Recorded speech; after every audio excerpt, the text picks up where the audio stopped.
Happening, evil clouds of the internet. Welcome back to the D-Wizzle podcast. This is episode 25, and we're journeying back into the DC universe. If you guys are new to my channel, welcome. This is a podcast talking about all things in the world of movies, comic books, anything in the nerd and geek pop culture. If you guys enjoy what I do, please don't forget to subscribe to the channel, leave a like. It helps me get out there in the YouTube algorithms. It helps a lot. Trying to get to 75 subscribers by The Rise of Skywalker.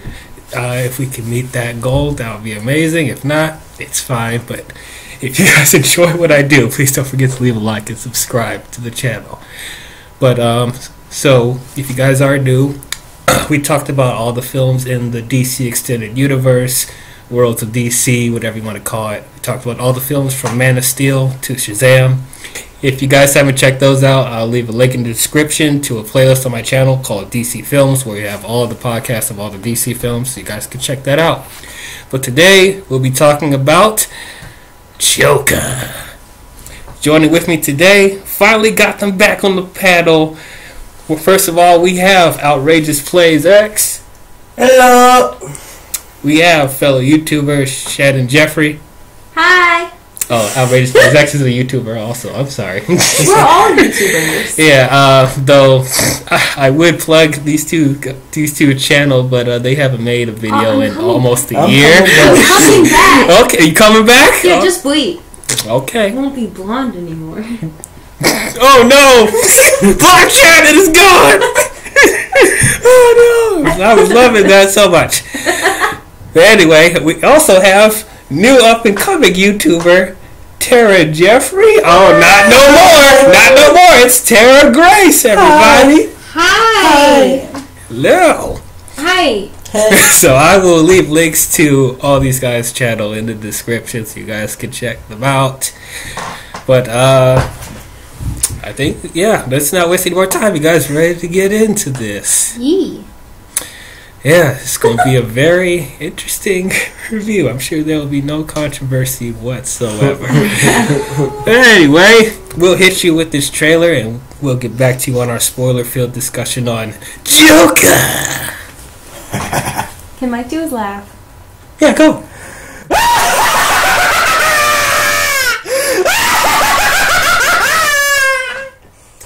My head. Perfection. Thank you. Joker! So this movie was released October 4th, 2019. This is I guess technically the 8th film that DC's released post Man of Steel, but not in the DC universe. It's a one-off Elseworld film that's associated with DC, but possibly the first installment of the DC Black Label they'll possibly create, starring Joaquin Phoenix and directed by Todd Phillips. So, I'm sure everyone in the world knows who the Joker is. Joker is one of the most iconic villains in comic book history. A lot of people say it's their favorite Batman villain. I love the Joker. I think he's great. He's not my favorite Batman villain. I have appreciation for other people in the Rogues Gallery. You know, because Batman has the best Rogues Gallery in comic books, in my opinion, and I just have more appreciation for other villains. I feel like the other villains in the Rogues Gallery doesn't get as much attention as Joker. But not taking anything away from Joker, I think he's a fantastic character. And of course, over the years, we had many incarnations from animated shows and movies to the live-action shows and movies. Of course, we have Mark Hamill from Batman the Animated Series. In my opinion, he's my favorite Joker of all time, live-action and animated. I think he's amazing. And then we have Jack Nicholson from the 1989 Batman with Michael Keaton. I think he's great. He's actually my personal favorite live-action Joker. And then we have, of course, the late Heath Ledger, who played the Joker in The Dark Knight. He's also great. And a lot of people think that he's the best Joker of all time. I will not argue with that. He's did a great job. And, of course, we can't forget back in the 60s and 70s where you had Cesar Romero Joker in the Adam West Batman TV show. And then who's the Joker in Gotham? He's the Joker? Well, I mean, he's playing a Joker-like character, and he's. I thought he was the Mad Hatter. No, you're talking about the redheaded guy. Yeah, the one with the smile. I thought that was the Joker. Oh gosh. But I forget his name. I'm sorry. Is he like a main character? Yeah. Actually, I haven't watched Gotham. Yeah, he's actually the best part of that show, in my opinion. Oh, Cameron Monaghan. So I did really like his Joker. I don't like the Gotham TV show, but I do like his version of Joker up until a point. The most recent design that he had, I think, is terrible. It looked so bad. It looked like he looked like an old person mixed with a zombie that got his head melted by some acid. He looked really bad. And then, not to mention, the writing kept getting worse and worse as the show went on. And then we had our most recent Joker in the DC Extended Universe, Jared Leto. A lot of people are mixed on him. Didn't really like his portrayal in Suicide Squad. I personally liked him. There wasn't enough of him, but I'm willing to give him another chance. Hopefully with better writing, he would do better. So, when it comes to this Joker film, I didn't want it. I didn't want it at all. Really? I felt it was unnecessary.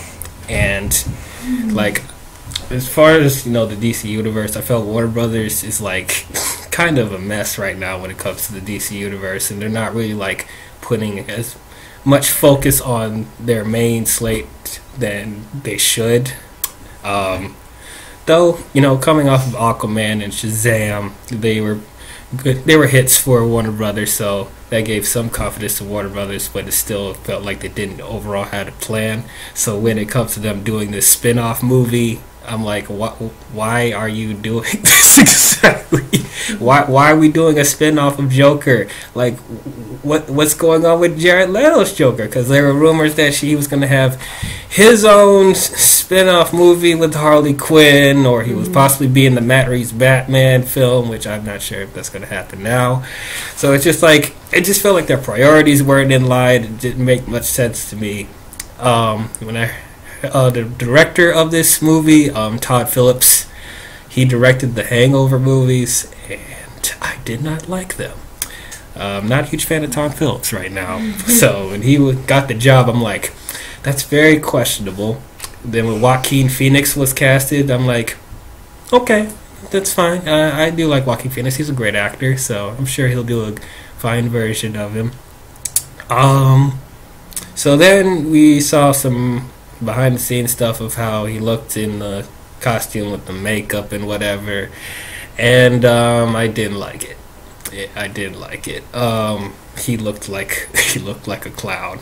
I know that's kind of ironic because that's the Joker, but like he looks so much more like a regular clown. Joker has his own distinct, look that that's not resembling 100% like a clown. I just didn't like his makeup. His suit though is like an homage to the Adam West Joker, so I like that. But overall, I was not digging his design. And then here's where we get the slur of controversy with this film. So this movie was released at a film festival, like Toronto Film Festival, almost like a month before it was officially released worldwide, and apparently was getting a lot of praise, and it won an award. What kind of award did it win? Like a Golden Lion, I think. Mm-hmm. Yeah, that's what it is. So people were praising the movie, and then slowly, when more critics started to see it, with early showings, that's where it started to get some weird BS about this movie promoting violence and glorifying violence or whatever, and I'm like, what? Mm-hmm. Like, well, duh, it's the Joker. Like, you guys, do you guys know who this character is? Like, he's a homicidal maniac. Of course he's going to do a bunch of violent stuff. Why are we choosing this film to be like, oh no, this is too much? And I know people are going to bring up the stuff with the Dark Knight movies, with the shootout in the theaters, whatever. So like, okay, I get where they're coming from, but it's like you're only making it worse, drawing so much attention to this movie. I just felt it was unnecessary. We had 3 John Wick movies, and nobody said anything about that. It was you seen the kill count in those movies, but no one said anything. But this movie, they're like, no, too much, no. So I'm like, okay, whatever. And so, getting more details, it's like apparently the movie's going to focus more on mental health, and apparently Joaquin Phoenix's Joker is going to, have some mental issues or whatever. So I guess they're saying that his depiction was so real, and it was really disturbing or whatever like that. That's what I kept hearing from people when it officially released, that it's really hard to watch and it's really dark. It's probably the darkest depiction of Joker we've gotten. Probably since Heath Ledger, maybe even more darker. So I'm like, okay. And then there's the other half that's like, this is the worst film ever made, blah, blah, blah, blah, blah. So I kept hearing 2 sides of the spectrum. Some people saying this is the best film of the year. Some people saying this is horrible. So I'm like, okay, I'm just not going to listen to anyone else. I'm just going to go in with a clear mind and get my opinion on it. So let's just see what happens. So we all watched this opening weekend.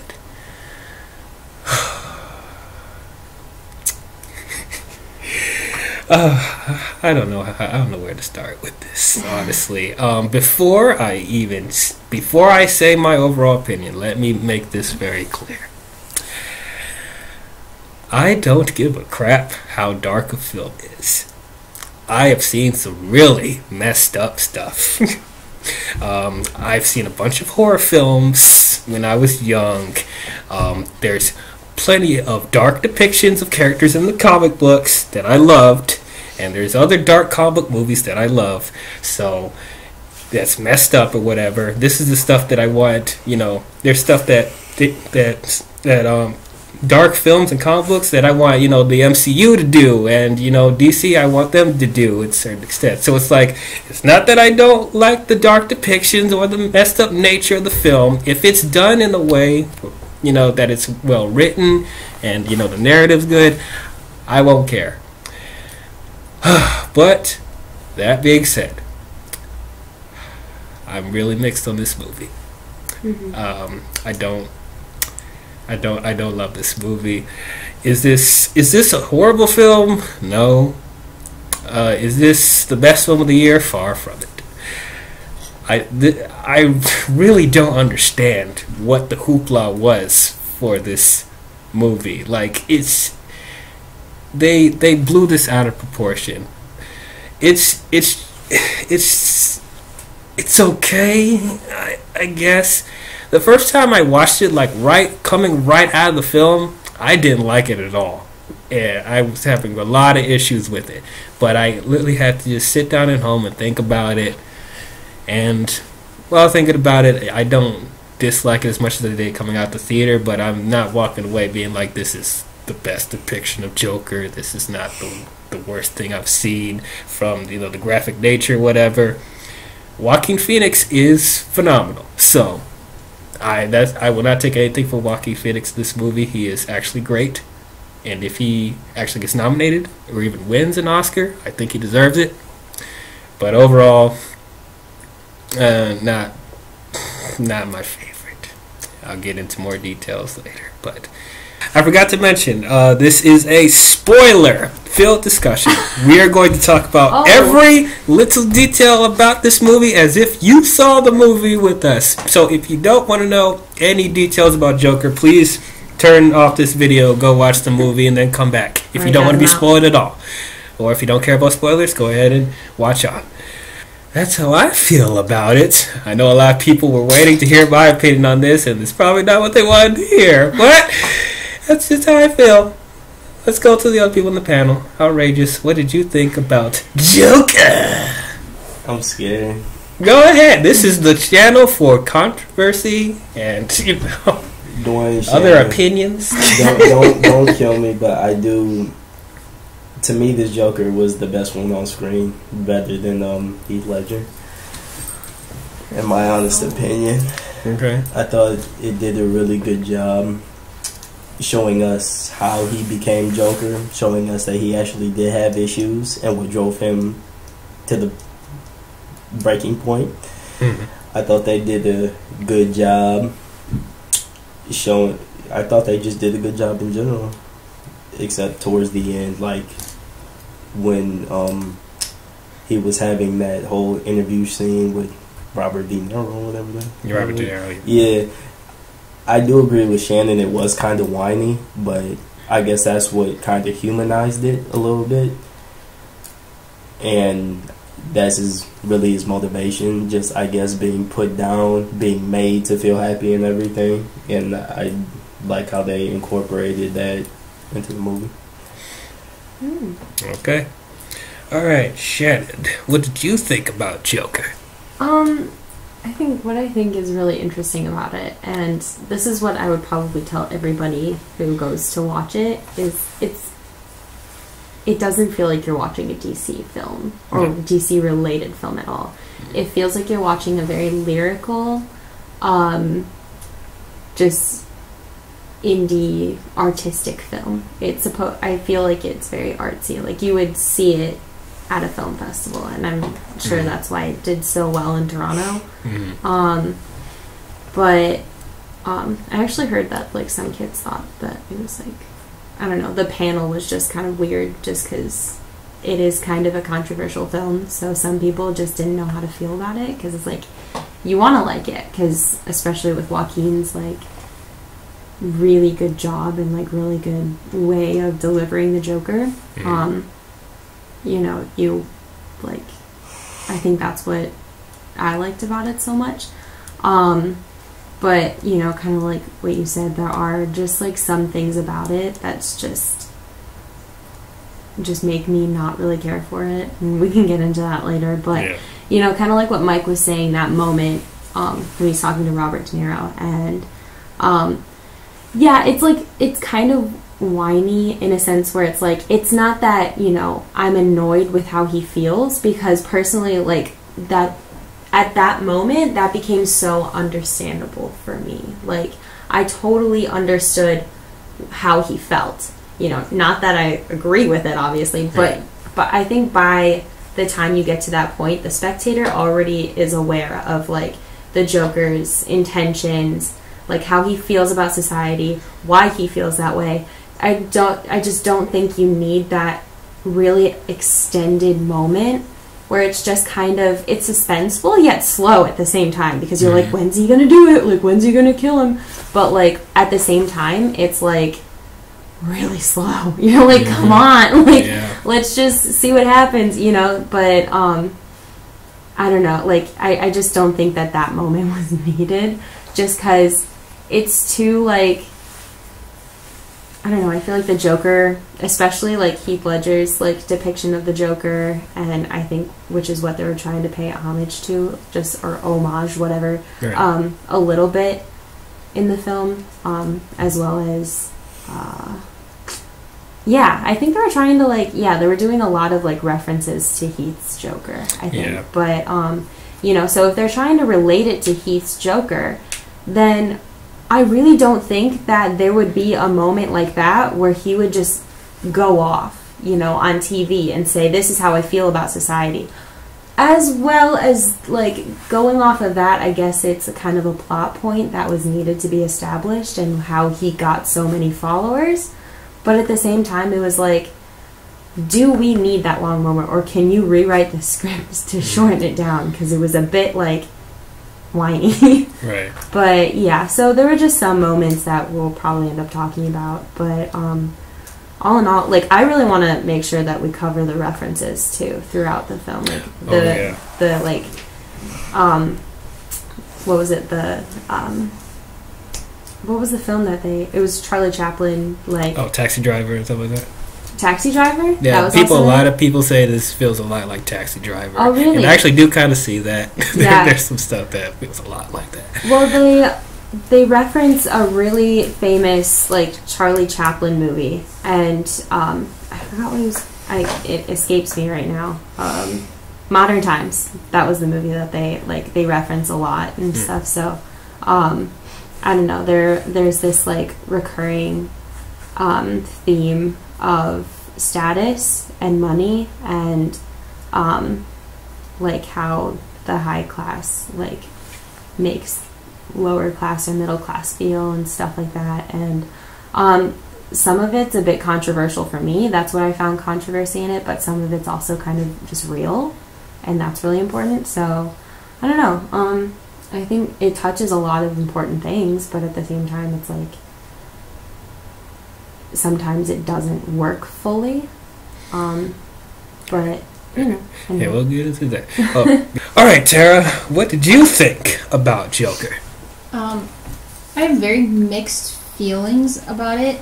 I'm going to say, though, overall, I think it was a good movie, and I guess I liked it. I guess. Like, even though I knew going into it that it was going to be, like, really a psychological thriller, it's not just a superhero movie or supervillain movie, and it's not, like, I mean, it is very gory. I think the entire time I was actually really scared, even from like the very beginning. And as someone that doesn't love to be scared, I still watch scary movies. And like I thought It Chapter 2 was hilarious. Oh, it was. It was one of the best comedies of the year. Yeah, but like this was very real, and I think that like in the world we're living today, where a lot of people are just angry at a lot of things, it tells like a certain viewpoint that not everyone's going to agree with, but it is very real. It's basically the entire viewpoint that I think everyone should have, and I guess that's why I ended up liking it, because I agree with it. But like I said, I was scared, and I don't know if I'd see it again, but it was good. Okay. Well, let's see. Like I said, I still don't know where to begin with this. There's so much to talk about. Hold on. Actually, I did want to bring something up. You talked about this movie being a slow burn and stuff like that. Some moments. Yes. And I was 100% expecting that. One thing that I actually appreciated Todd Phillips doing before the movie was released, he said, please forget any conceived notions you have about Joker from the comic books and from the movies, because it's not going to be anything like that. It's not going to be anything like the Jokers from the previous films. So I'm glad he put that out there so I don't go in expecting it to be a certain way. And I was expecting it to be a slow burn, because that's normally how these movies go. It's like they spend the first 2-3 quarters of the origin, you know, just developing him as a person and the tragedy. And he probably, and I'm thinking, he's probably not going to turn to the Joker till the last 45 minutes of the movie, which did end up happening. So I was like, all right, that's what I expected. But at the same time, there was a couple of moments where I was fighting sleep towards the middle. Like I actually didn't fall asleep, but I was getting a little bored towards the middle of the movie. And then I didn't want to touch on what Tara said, that you were scared because of the dark nature of the movie. So this is probably something that most people won't agree with, the people watching this. I didn't think it was dark enough. Maybe it's because of how much people were overhyping this, and the people I talked to who watched it saying it was very depressing and they felt very sad after watching this, or it was very unnerving and unsettling. So I'm like, okay, so that's what I'm expecting. I expect it to be really dark and unsettling, and probably something that will stick with me for a few days. And I'll be honest with you, after walking out the theater, I kind of forgot about it after a couple of hours. Like, there was nothing really here that was like, oh my god, how is he going through this stuff? How did they get away with this, Todd Phillips? No, there was nothing really there to me that was like, that stuck with me. People may think I'm a cold-hearted bastard for saying that, but it's like, this is the thing, I've seen worse than this. Honestly, I've seen darker films than this, And just for people to say like this is one of the darkest films they've seen in a long time, I'm like, I guess you guys haven't seen enough movies. So and it's like another thing where I don't want to take away from people who actually had like a emotional connection, because I know a few people that deal with mental issues and they said this was a really hard movie for them to watch. So it's like I definitely don't want to take that away from people if that's how they truly feel, but just for me, I'm just like, I mean, yeah, it is messed up in places, but it's like I've seen worse. I'm not gonna have nightmares after this. Go. What do you say, Sharon? Yeah, I would have to like agree with the statement that you just said. Like there are a lot of people who deal with serious mental health issues, and like I'm definitely had like a past, and I've definitely gone through certain things, and I go through anxiety all the time, so I know what it's like, and like I know what that feels like. And I've noticed that, especially like watching this film, I was even talking about it like once we left the theater, there were some moments where I'm like, yeah, that's so real, like what he wrote in his journal about something like, the worst part about having a mental health illness is like people expecting you to act like you don't, basically. And like that's so relatable. And I think maybe potentially the problem that some people have with this film is that they don't like how it can be so relatable, like, to be in the Joker's shoes, and you almost want to side with him, but because he's a killer you can't, and then because it's just so drastic. And then like Robert De Niro, I think, says at one point, the whole world isn't bad. No one, like, it's not that every single person in the world is bad. And honestly, I feel like besides maybe that little encounter with Bruce, there were like no moments before that said the world's not bad, that told the audience the world isn't a bad place, or not everybody in this world is a bad place. And I think that's kind of problematic because it forces the audience to side even more with the Joker. And like, again, if that's what the filmmakers intended, then like they did it and good for them. But like at the same time, I don't fully like that, because I don't like to think that I live in a world filled with entirely bad people and it's just me against everybody else, because that kind of sucks. But like, obviously you don't want to side with a killer. Right. But it was just, I think there's kind of a problem with how that goes, but I don't even know. Yeah. I do want to get into detail about Joaquin Phoenix. It's Arthur Fleck. Did anyone think that was an Easter egg to Ben Affleck? Affleck. Oh, the what? Yeah, his name is Arthur Fleck, and the first thing I thought was Arthur Fleck. Affleck. Ben Affleck. I also his name. Yeah, I know. It's just like it's a coincidence. Yeah, the pearls. That was a reference, kind of, to that moment. Oh, I'm gonna get into that later because I have some thoughts. But talk about Joaquin Phoenix as Arthur Fleck. As I said, I thought he was phenomenal in the movie. It's probably one of my favorite performances from him, even though I have mixed feelings about the movie overall. It's just like I think he was great. I pretty much bought almost everything about his character. I felt for him for the most part. The way he depicted his his mental issues, his laughing condition, it all felt real. Even like, his laughing condition, is that, call me an uncultured swine, is that an actual condition? Yes. Okay. I looked it up before this. I forget what it was called though. I can look it up again. He didn't have it though. But the way that he like acted it was really like what Dwayne said. It was really like just sophisticated. It was really high level acting. Being able to switch emotions and to show deep down you're really miserable, but you're laughing really hard. Right. It was really, it looked painful when he was laughing. It felt like whenever he was laughing, it just took a lot out of him. Yeah. So it was like little moments like that. It's great. It's called PBA or pseudobulbar, and it actually says that it can be midterm and it can resolve within months. So. Okay.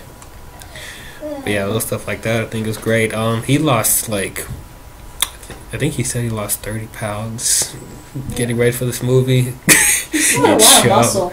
Yeah, he still has a bit of muscle, but We were yeah. thinking about that. Like, is that partially CGI? But like, Nope, he actually lost weight for I that. mean, I hear about like people like Christian Bale did the same thing for another role. He Yeah. also gained a lot of weight for another role, but like Yeah. it gets to a point where it's like really unhealthy, so it could be CGI in some parts. Did you hear about Ryan Gosling was supposed to be in The Lovely Bones, and when he got the part, he thought that the character should gain weight or should like be overweight. So he gained a bunch of weight. Came on set the first day, and the director's like, "That's not what we want." So they replaced him. Oh my gosh. Should have went over. I'm pretty sure it's The Lovely Bones. I'm not positive, but yeah. Should have went over stuff with that. But yeah, that's.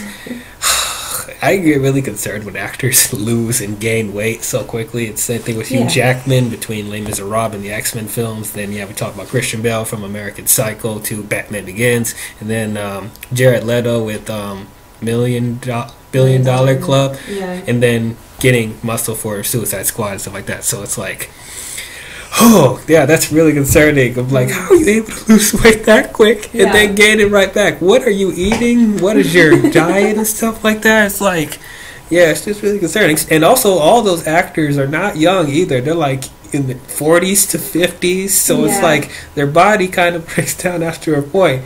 Even like with Ben Affleck, at his twilight years of Batman, he even said it's so hard to keep that muscle for Batman. It's like, I'm in my late 40s. It's really difficult. So it's like, definitely feel that. But that's commitment. That is method acting for sure.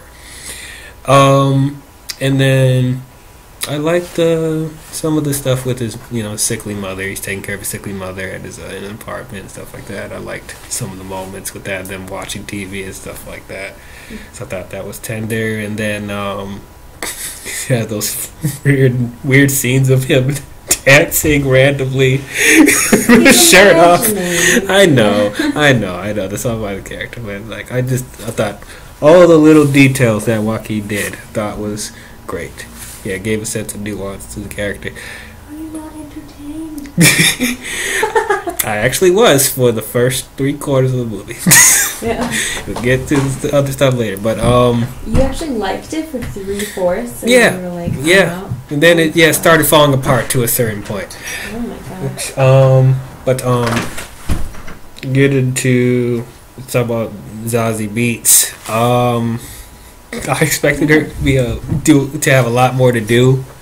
She was okay, but it wasn't in the movie that much. It's pretty important, though. Yes. He was imagining it the whole entire time. Yeah, that I didn't realize that the first time I watched it, and then people started telling me what was going on. I realized it once she was like, "I think you're in the wrong apartment." She's like, "Your name's Arthur, right?" And it's like, before they even show the flashbacks, it's kind of obvious that he just was imagining it. He was just obsessed with her. It was really strange at first because that stuff happened, and then they're going out and stuff like that. The next scene they're in, and I'm like, that's really strange. Like, where's the development here? It's I think it's supposed to be like she was important to him, but then once he realized that he imagined the whole thing, he realized he didn't even have someone that loved him. Like, even his mom didn't really love him because she let her boyfriends treat him like crap, and she ended up treating him like crap and making him feel like he's happy when he's not actually happy. And then when he has a fake girlfriend, it's like, I can't even get a girlfriend. No one will love me. I'm never going to be happy. Just So that's one of the few things I wish they emphasized more, because like some people were confused about that. I just wish they made that more apparent. I don't think they needed like the whole pretending she was actually there. If you're gonna do that, make it more clear. Really? Yeah, because, like I said, I didn't realize till after I watched the movie when somebody told me. So I was like, so the whole time I'm thinking, this was really rushed. I don't know why this is happening. This doesn't it progressed the plot really that much. But then I'm like, okay, then he's imagining, which is alright, I guess. But like it's like there's so many films that has the she's been dead the whole time or she hasn't Sixth been dead Sense. the whole time. Yeah, and it's like yeah, I feel like yeah, it stems from that now. But like you know, it just happens so much that if you can guess, okay, that person's probably dead, then it's like, that's like kind of boring to me. If I can watch a whole movie, think someone's there, and then all of a sudden they have this crazy twist at the end, and I'm like, wait, what? It's going to make me want to go back and rewatch the film with that knowledge and be like, oh, this is cool. I didn't see this before, you know?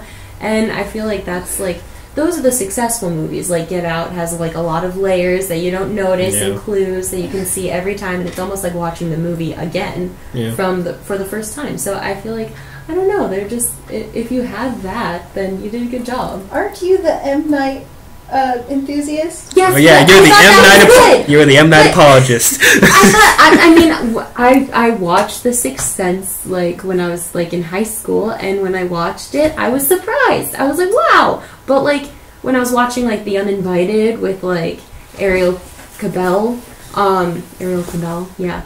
That was like, okay, obviously she was dead, you know, like I started like picking up on it and I was like, okay, you know what? But like I don't know, if you do a good job where it's like, oh, they've actually been dead the whole time, then I'm like, wait, what? Let me watch it again, you know? I also feel like the way he rushed this relationship with girl's name. Zazie Beetz. That's not the character's name, that's the actress name. But like the way he rushed it in his mind, I think that's also reflecting like his mother's disorder and how he like inherited some of it from her, because in the records it said like, I don't remember the exact name, but it says that she had a narcissistic disorder, like a pathological thing, and narcissists are usually like obsessed with themselves, right? So he might have thought like, oh, anybody can fall in love with me like right away, and then he figured out that it wasn't that way. You know, I don't know. Yeah. It's a very detailed observation. Right. Good. Yes. So my thing of keeping it from saying, oh, this is really clever, is because even when I realized it, when I found out she wasn't real, I still didn't get anything out of it. I'm like, oh, he's pretending that. Okay. And there's not like a big revelation that happens. It's just in passing, like, wait, did he kill her? Like when he was in her apartment, like did he kill her, or did he imagine it?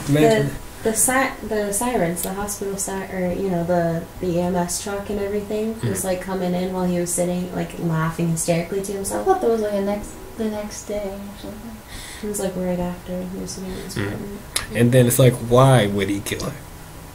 Because he is devastated. He's pathological at this point. I feel like on a filmmaker's standpoint, the reason to kill her and her daughter potentially is that it makes him even more sick of a person, because he didn't even have a relationship with her. He just killed her, like, because of something that he made up in his own mind.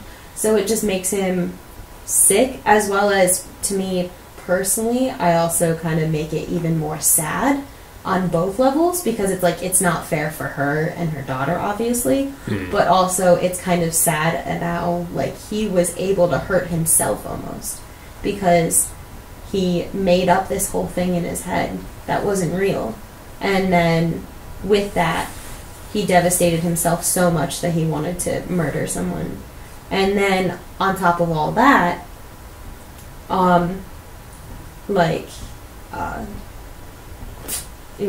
there was a third point, but I totally forgot it. But like, you know, just on top of all that, like, it just makes Don't laugh at me, Tara. It just makes that whole situation just even more devastating. He's much more sick of a character, and then also like it kind of shows, how the Joker is as a person. He just goes and kills people. Like that's just what he does. And it was almost kind of weird to me to like, one of his friends from the clown. Whatever the clown industry or whatever. Clowns. Yeah, services. His second friend that was at his apartment, he let him go. So that was kind of weird to me because I was like, nah, he's gonna kill him. I was like, I was waiting for it. I knew it was gonna happen, but then when it didn't, I was like, I was like, okay. It's like, I guess anything can happen now. Right. But I don't know. Outrageous, you've been pretty quiet. Tell us don't talk about the clown stuff yet, but it's like, tell us what you think about Joaquin Phoenix's performance overall. Yeah. I think he killed it with every little thing he did, especially I said something when he was when the big dude that he just killed, he was walking through the hallway and that dude made the joke about the midget and he just started laughing. As soon as it pans through the hallway, he stops and then goes into his office. I thought that was so sweet. Oh, actually, I love that. Yeah, I love that too. And he just stopped. Yeah, I'm like, he just stops. Oh. To go off of what Shannon said, I think him not killing the midget was for his character and to show more of like the plot. Well, here's a midget. Oh, I'm sorry. We're not politically correct on this channel. You know what we mean. He is still a person. He's still a person. Just have one. I'm playing. I'm done. I'm sorry, little person. Okay, but no, he didn't kill him because like he was the only one. Dislike. Here we go. He was the only one that's nice to him in this incarnation of Joker. Like, it goes with his character, and I think when he killed that dude, I was expecting it. I think that was one of the best kills in the movie. He just showed his rage and stuff, and afterward, like, he was like kind of, did I really do that and stuff? Mm-hmm. And even when he killed Robert De Niro, it was like he was, had that extended take where he was just shaking and looking at him and stuff, and I guess that's when he like fully accepted, like, okay, I'm this person. So I think he killed it. Yeah. And then he has this aspirations to become a comedian. It's kind of on the nose, but it's like I still thought it worked fine here. I actually really felt bad for him because he's not funny, and then he's having to deal with. I mean, he's not. Let's be honest. And then he's still getting over stage fright, and when he gets nervous, he starts laughing uncontrollably, and it's like, oh man, I really feel for you, because I used to try to get into comedy. I'm not. It didn't really work out for me. I'm not that funny, but it's like I outside of the laughing condition, it's like I feels to try and get your material the best you can get it, and then not to have it work most of the time. It's like it's heartbreaking, especially if that's what you want to get into as a career. Being a comedian is really hard. It's one of the hardest things to do for a living. Like, not everyone has that. It's only like a handful that are, At the same time, anyone can do it. Yeah, exactly. And then it's just like the little tendencies, when he's watching a comedian and taking down notes, and he's trying to hold back his laugh, and I'm just like, oh, I hope he doesn't embarrass himself and just laugh uncontrollably. So I was like, even tension where there's not supposed to be tension, I think it worked really well. Could I say something about the uncomfortableness of it? Yeah. It's like, I saw Tara, it's like, if it was an uncomfortable part, she used to do this and look away, and I tend to do that too. Do what and look away? They didn't see it. It's like, I just like look away. Yeah, I cover my eyes and stuff, because like, it's uncomfortable, and I don't want to see the reaction and him embarrass himself, so I thought they did a good job on that. Yeah. I normally don't look away with movies, but there was a couple of times where I was like, ugh. Yeah, not because it is kind of hard to watch. Not because it's scary. It's just like hard to watch, and you just feel bad. Cringe. Yeah, that's what it is. Cringe. So, in the good way. And that's another thing he imagined too, because he imagined he did really well, and we can hear it because they started playing like Bring in the Clowns or whatever. Yeah. And you could hear laughter, but it was like only his. But we Right. didn't know that until he was on Robert De Niro's show because they covered it with the music. But we Right. thought he did a good job, Mm-hmm. and he didn't. He didn't. And I was like, oh, dang. Once it was another moment where the spectator was once again driven into the Joker's world inside his head. Mm-hmm. And then we sided with the Joker. Mm-hmm. I didn't. Wait, I did up until a point. I'll get into that later. But, It's hard because you don't want to. It's your morals. But then Right. all of a sudden it's almost like your filmmaker's like, no, side with the Joker. You like the Joker. He's your friend. And then, but like, you're like, he's a killer. Like, he's a Joker. He's a I mass don't murderer. know. Somebody stay by the kid, you know? right. But, yeah. Yeah. But yeah, we talked about Robert De Niro a little bit. He was pretty good in this movie. A I lot of actually people. knows Robert De Niro. You did? Yeah, am And- I crazy? I mean, he did. I'm sorry. He's a jerk. I mean, yeah, there's some stuff, outside of the movie, some controversial stuff with him, but I don't care about that. But yeah, I thought it was pretty good. Some people saying that he was just the best performance he's done in a while, and I'm like, I don't see that, but it did look like he actually cared about his material. But yeah, I thought it was a good addition. Who's the guy who played Thomas Wayne? Ugh, I forget. I recognize him, but I forget. Yeah. Tom. I'm gonna look it up. Hang on, I got you. Okay. I got you. Sorry, I know I'm prepared. We're so prepared. Who is the guy who played who? Thomas Wayne. Oh, Brett Cohen? Brett Cullen. Is that it? I guess. Yeah, I'm sure. Yeah, is that Brett Cullen? Yep. Okay. Yeah, so Brett Cullen. Didn't like him. I did. Yeah. No. And I'm sure that's probably the film's intention for you not to like him, but it's like I just didn't care for him really. And honestly, this goes into another issue I have with the film, but it's like I didn't feel like it needed to be Thomas Wayne, and that's probably why it just bothers me more. Yeah, just didn't like his depiction at all. I don't know. There's not really much to say about it. It's just like just being such an asshole to everyone. I mean, that's part of the narrative because like there's certain people that don't like him running for mayor, and then he calls the people clowns. Get it? 'Cause clowns, and that becomes like a big point of the movie, that whole stuff, and then Arthur thinking that he's his dad and stuff like that. I didn't like that. I'll get into that more later, but it's like just about that was unnecessary. I'm talking about the cinematography because this is a really gorgeous film. I really like how Todd Phillips shot this movie. Even with the Hangover films, even though I don't like them, I will say the way he shoots those films, it looks really good. And there's some stuff that he brought from the Hangover movies that he put in this film, and it worked really well, just like the sweeping shots and color grading and the editing. That was done masterfully well. Gotham is like this really disgusting place, but it's like it's the most gorgeous, disgusting place I've seen in a while. So it's like they are doubling down on the aesthetic from the Dark Knight films. So thought that was done really well.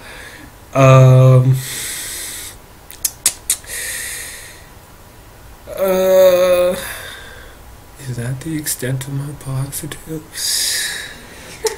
I think that's the extent of my positives. Okay, let's get into the stuff I didn't like. The fan service. That's the first thing that comes to mind. The fan service. So, I already think this movie is unnecessary, and if you're going to do this movie, don't depend on the comic books, because that's what Todd Phillips said. Is that forget anything that you know about the Batman comic books and the movies and how the Joker's depicted in those films or whatever. So I'm thinking, okay, this is just going to be its own thing. It's not going to rely too much on the fan service of Batman. But that's exactly what they did in this movie. Like I said, the addition of Thomas Wayne, 100% unnecessary. If he was a different character, it would have worked just as well. Nothing would have really changed. And then I was really starting to get irritated when I saw Kid Bruce in this movie. I'm like, why? Why?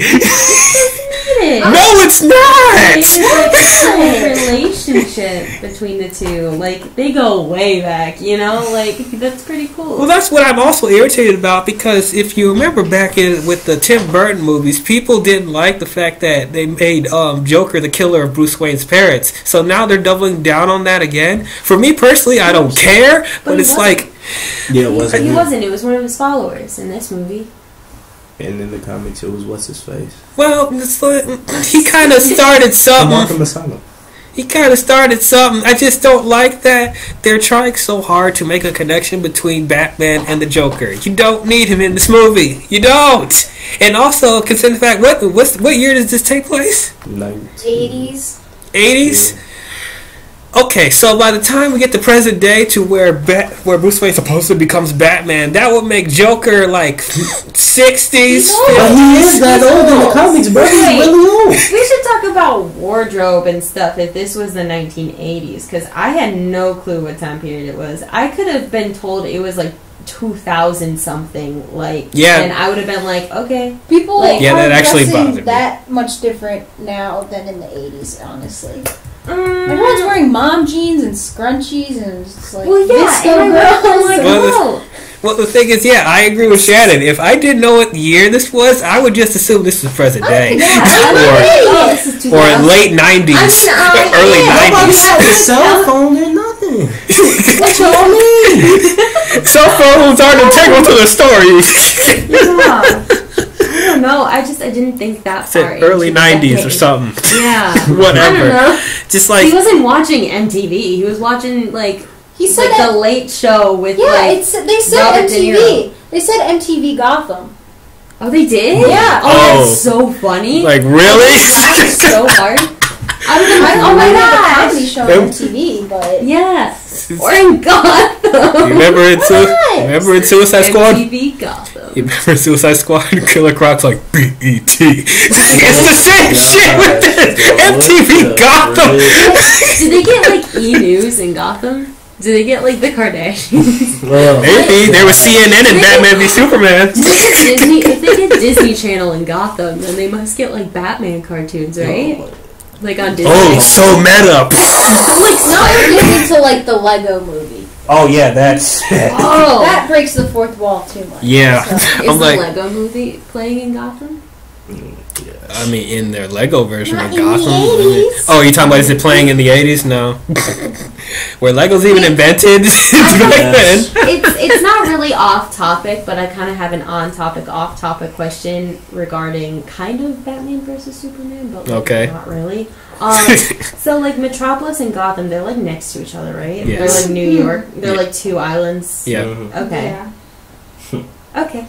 That's it. I was like, how are they traveling Great back and question. forth Yes. so much? I mean, yeah, that's how they do it. They made it very convenient. Yes. It's like, what's that thing that the Screen Rat says? It's like, the pitch meetings, what does he say? It's like, actually really simple, barely inconvenience. Wait, but why are all the superheroes in New York? That's so annoying. It's not New York. It's Gotham and Metropolis. Next to New York, basically, right? Yeah. Like, that's where they are. Very simple, barely an inconvenience. Because they want to make it, because they want to put, they wanted Bruce Wayne integral to the fight in Metropolis, so they're like, okay, let's make Gotham so close so Batman could be in the scenario when he sees Superman causing a bunch of destruction. So it's like, there you go, just put it next to it. Because like, why would Bruce Wayne go to Metropolis? So he said, you know, Marvel movies happen in New York too. Except like all I can think of is like Venom was in San Francisco. Oh yeah, everyone was in New York. Well, in the comic books and the movies, Fantastic Four had the Baxter Building there. The X-Men in Westchester, New York. No, the Spider-Man's Baxter. in Queens. Like, Well, like the Avengers one time The went Baxter. to like Washington D.C. right? And, Huh? like Lagos. So like, I don't know. Sometimes the Avengers travel. They get out sometimes. yeah. You know. They destroy the Countries. city while they're fighting. Oh yeah. Nobody talks about that, huh? Yeah. Actually, that's all they talked about in Civil War. Yeah, like 5 years too late. Yeah. But anyway, this is a DC podcast. Anyway, Yeah, this lyrical indie film. yeah, Not really. yeah. I was really getting irritated with the fan service. Like, that was unnecessary to me. If people like that little Easter egg, that's fine. But I'm just like, this is supposed to be a standalone movie. You're not setting up a Batman movie after this. You better not. I swear to They're God. not. Please. You better I not. need them to. Actually, you know what? Yeah, I was reading about it because I was like, man, Joaquin's like Joker. I could like live with that for like some more films, you know. Mm-hmm. But yeah. Not in this universe. My whole not. answer to this movie is why not? Just why not? That's the tagline of Warner Brothers overall. Why not? Why not? Instead of Man of Steel 2, let's have a Trench spin-off from Aquaman, because why not? Let's have Harley Quinn with the Birds of Prey, because why not? I like how Tara's sitting at the head of the table in the swivel chair, just like swiveling, and she has sunglasses on, and I could just see her like, you know, CEO of like DC, and she's like in a board meeting for this film. She's like, why not? For every question the filmmakers ask her, she's like, why not? Why not? Can we have Superman in this? Why not? Why not? Okay, can we have Iron Man in this and Why be played not? by Bella Thorne? Why not? Stop. Can we make a throw up if that happened? Can we make a SJW Batwoman show? Why not? No, that's where I draw the line. Yep, that trash. Can't do it. But no, stop doing that. And like one thing that pissed me off the most, I'm skipping ahead, but it's like what pissed me off the most was when they reenacted Bruce Wayne's parents dying in the alley. I'm like, are you fucking kidding me right now? Why is this important to this? With the girls and the dude in the why? I hate God damn it! In Batman versus Superman, though, like it was kind of like cool how they had that slow motion shot with the gun and like the pearls. But like in this one, this was like my home movie recorded off of my DSLR. Like it was like he shot her and then swatted her pearls away and then like broke and shattered. Like that was it. When I saw it in the theater, I literally went. Well, I don't know how he got so close in the first place to put the gun underneath her, like, necklace. I mean, he's a Joker follower, Yeah. so he's crazy. And then like So he probably Your had wife a did. gun to, and she was like, oh no, and like staying put because, you know, he Did got a not try to gun. protect and then her why are they watching What? a son. She movie? didn't try to protect the son at Well, all. no one touched them anyways. Why are they going to see a movie while a riot's happening? That made no goddamn sense. Probably, yeah. Wasn't that the same? No, that was I mean, community theater, whatever it is. Why are they saying it during a riot? It was probably a very long movie. The They were riot probably movie. watching something like Harry Potter or Justice League. Or It's something not invented in like 1980s, Shannon. when they saw Arthur, Modern times, that's what they were watching. His ex-coworkers saw Joker, like Arthur, getting ready to like in like clown makeup. They're like, "Are you going to the protest?" So everyone was calling it a protest. But then when Arthur killed Robert De Niro, it became a riot because they were like, "Yay! Total lawlessness! We don't need no education.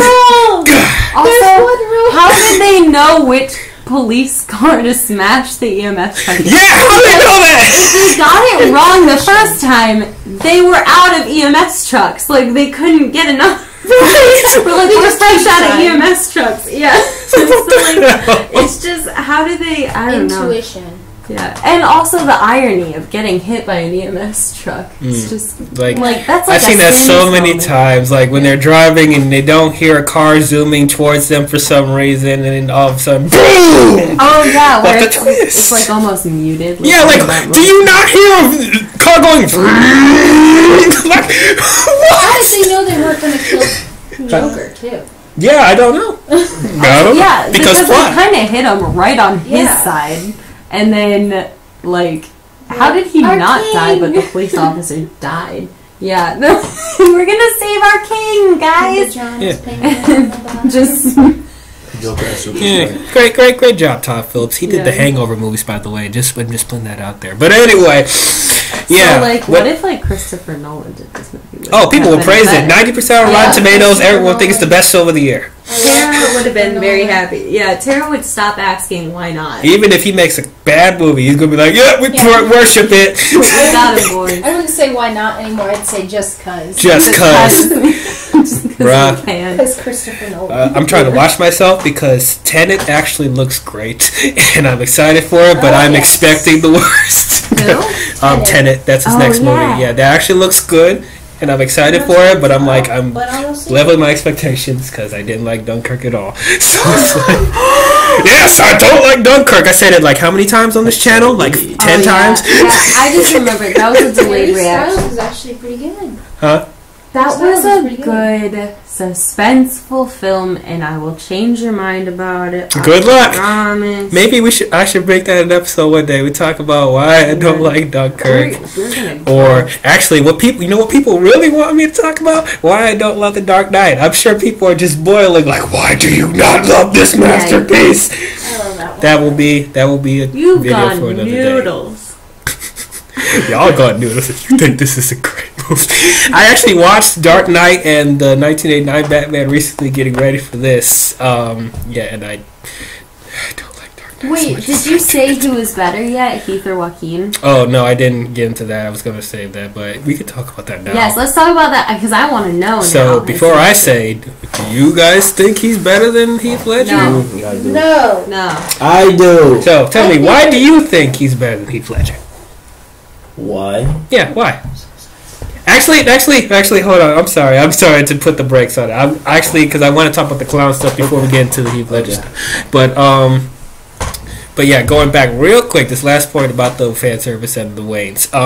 What also would have really pissed me off because they're really alluding the fact that he was Thomas Wayne's son. Oh. And if that was going to be true, I probably would have walked out the theater. Like, I can't. No, absolutely not. From the beginning. I don't know. You can imagine. I was like, don't put it past them.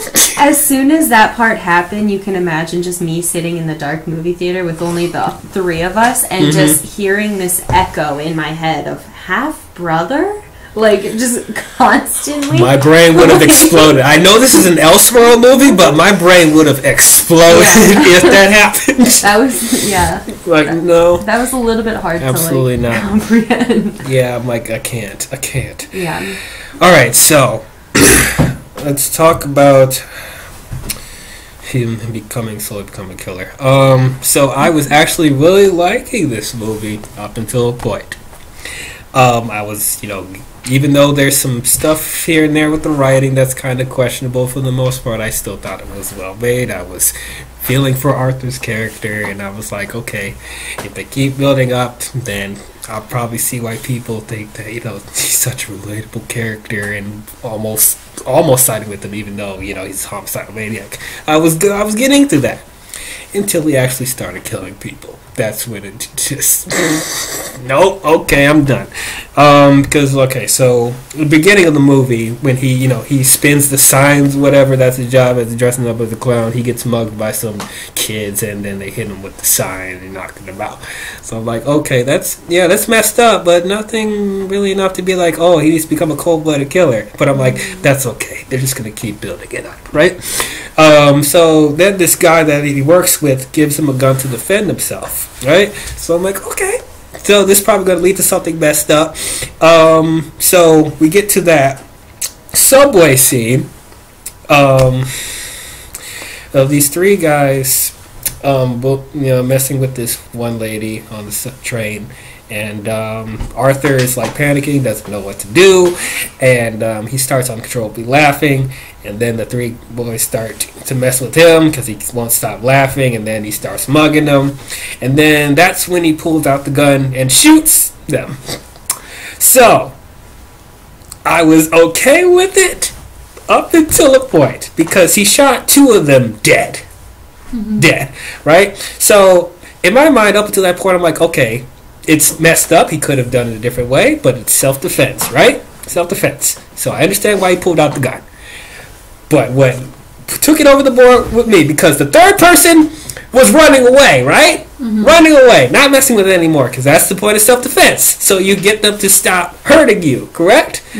So he runs away, but then Arthur proceeds to chase after him and shoot him dead. Probably because he was like scared that he was gonna go to the authorities and be like, "Hey, this dude murdered my friends." He was gonna He was bleed also out. pissed. Judging from the Not fast trajectory, enough. he The was gonna die. trajectory. Yeah, he hit him in his Calf. yeah. Even his calf, and it's like he's still trying to run. So I'm like, okay, let him go. But nope. He was also mad. It just shows like an It's allusion character to development. the Joker. Yeah. And to be honest, I just wanted him to jump. I'm sure that's what everyone wants to do, but it's like if you're trying to tell me that he's so relatable up until the point, you kind of see why he becomes that's not enough for me. But even then, I was like, that's okay. It's just gonna keep getting worse from there, right? It's just gonna keep getting worse. And then then you had this stuff with Robert De Niro making fun of them on the TV show thing because they got a clip of him doing his stand up and is like, I grew up wanting to be a comedian, and everybody laughed at me. No one's laughing now. And Robert De Niro's like, oh, you can say that again. Classic Robert De Niro. So that would set him off. Sure, that's fine. It's slowly building it up, but I still needed more. And then on top of that, you had the big revelation that he's adopted.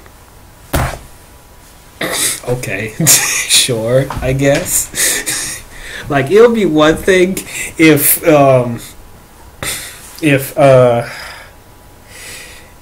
Jesus Christ, it'll be one thing if, like, his mother didn't take him in or whatever, didn't raise him, but it's like the whole adoption thing, it's like, that's not that horrible, really, because she still raised you. I mean, yeah, later on we find out he doesn't care about him that much, but like, that wasn't necessary. Like, what does it really do, really? But you know, that's okay. That's okay. It's just gonna slowly, it's gonna keep going, right? And no, then you have the guy that gave him the gun tattletaled on him. And then when they come to his house, that's when he kills the guy dead and left the midget. I'm sorry, little person. Just let him go away. That's much better. Yeah, they're like, seriously, Is dwarf better? no.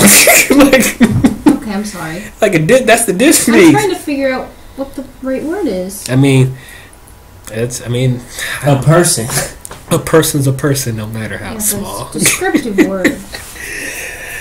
But so when it got to that point, I was just like, okay, I don't know where this is going anymore. And then it really started falling apart when, surprisingly enough, he actually turns into the Joker. It's like I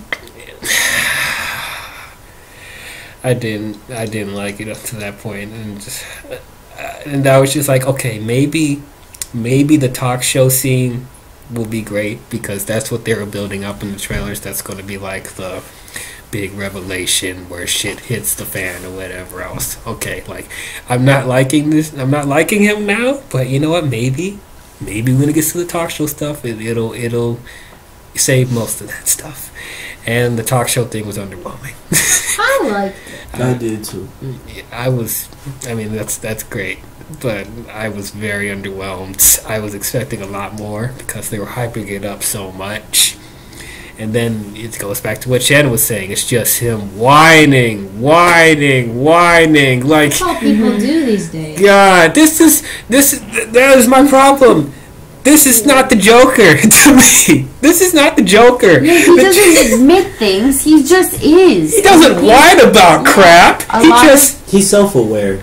He's You don't very know the business the way side, that right? he the way that he kind of explains his plots and everything is so reserved because he's a trickster. It's almost like a magician never reveals his secrets. And I feel like he revealed too much when he was talking to Robert De Niro. It was just so much information. And I'm like, that's not really what the Joker would do. No, it's just like... Going back to Heath Ledger, some men just want to watch the world burn.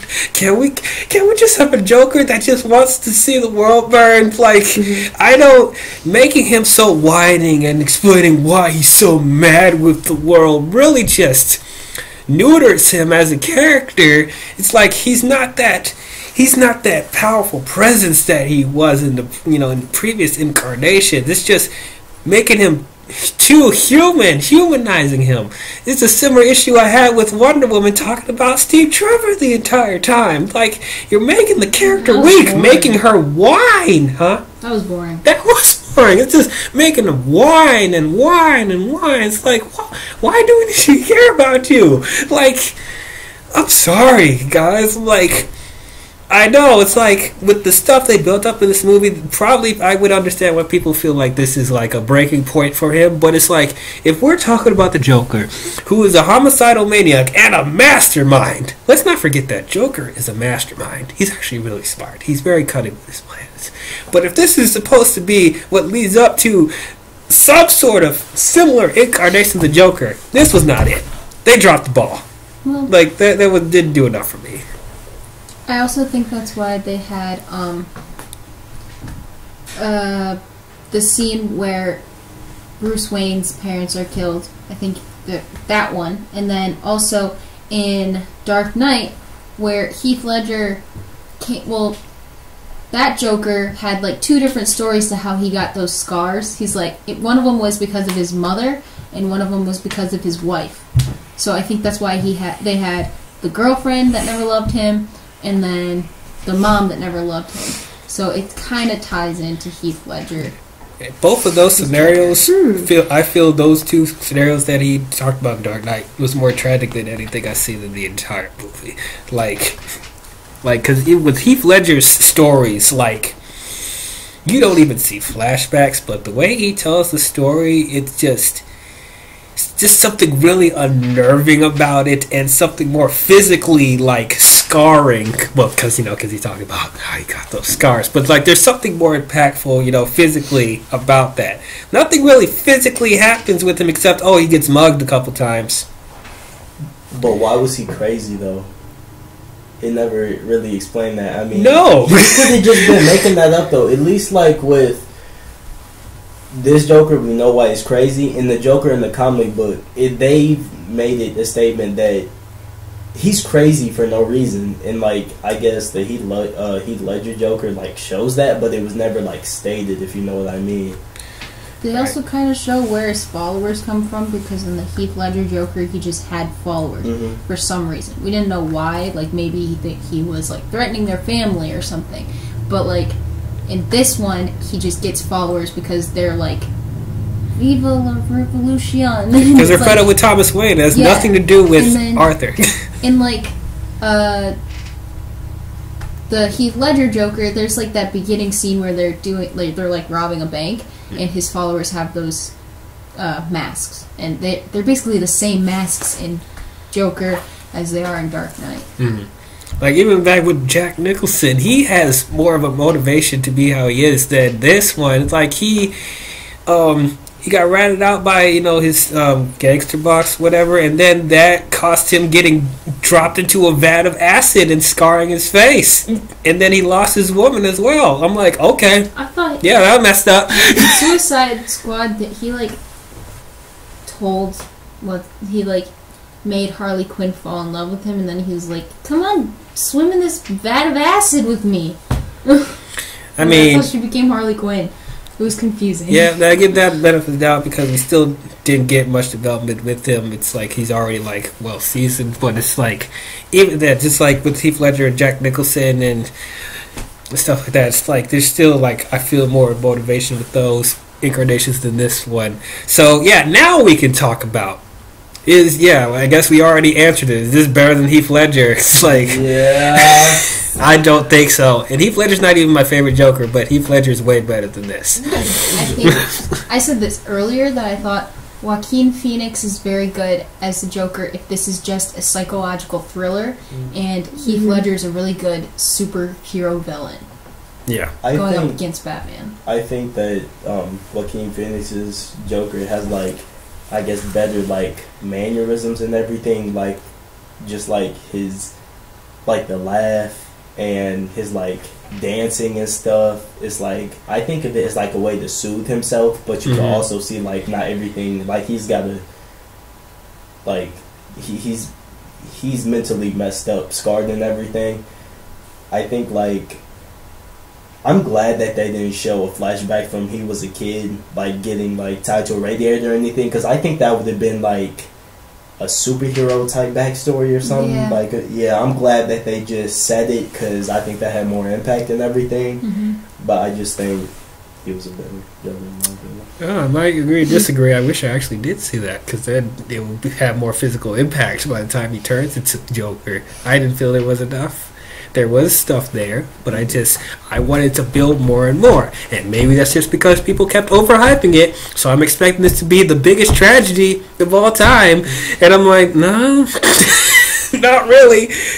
Like, Kill Bill had bigger tragedy than this. Like, no, yeah, I was expecting Tarantino-level darkness with this. And no, it's not. Even, why is the blood fake? CGI blood when they're shooting people. Yes! Yes, I want real blood. It's CGI blood. That literally took me out. You mean real fake blood? Real fake blood. That's what I meant. Now, I don't want actual people to cut themselves or shoot themselves. I'm a sicko. Give me some real blood from the sky, just raining down, Evil Dead style. But no. The budget for this is not that big. You couldn't afford fake blood. Why is there CGI blood? What's going on? Is this a rush job? What is going on? Another thing that made me like giggle kinda when that alludes to like Heath Ledger was when he walked up to Arkham Asylum the first time. Yeah. I was like, hey, he blew that thing up. Yeah, she actually looked at me because I was thinking that too, but like I wasn't gonna say anything because I didn't want to like bother Tara like in the movie. I felt that she was like really into it, yeah. But she literally turned to me, said straight to my face in a normal talking voice, "Hey, he blows that thing up later." I love that scene. I thought it was so funny when Heath Ledger did it because he like it didn't work. It didn't work at first. It did work. He ran away. That's the thing about Heath is that like maybe it's because Joaquin was a bit of a disadvantage. His character was developing and Heath's was already developed. So maybe that's why we all prefer Heath, except Mike. But honestly, I feel like Joaquin would do like almost exactly as good of a job in The Dark Knight as Heath. Not as good personally because I feel like Heath had a very clever way of adding in this creepy, like almost like Pennywise, just silly, but yet dark and creepy, like turn in this character in certain times that he felt was needed. Yeah, like Tara's doing like that little like mouth thing that he does. Yeah, like it's so like it's creepy and weird and funny and why you dressed like that? He sticks his head out the window and just like he claps for the chief. Like it's just these like really clever creepy moments where it's like haha that's funny but also ooh, look at me look at me yeah.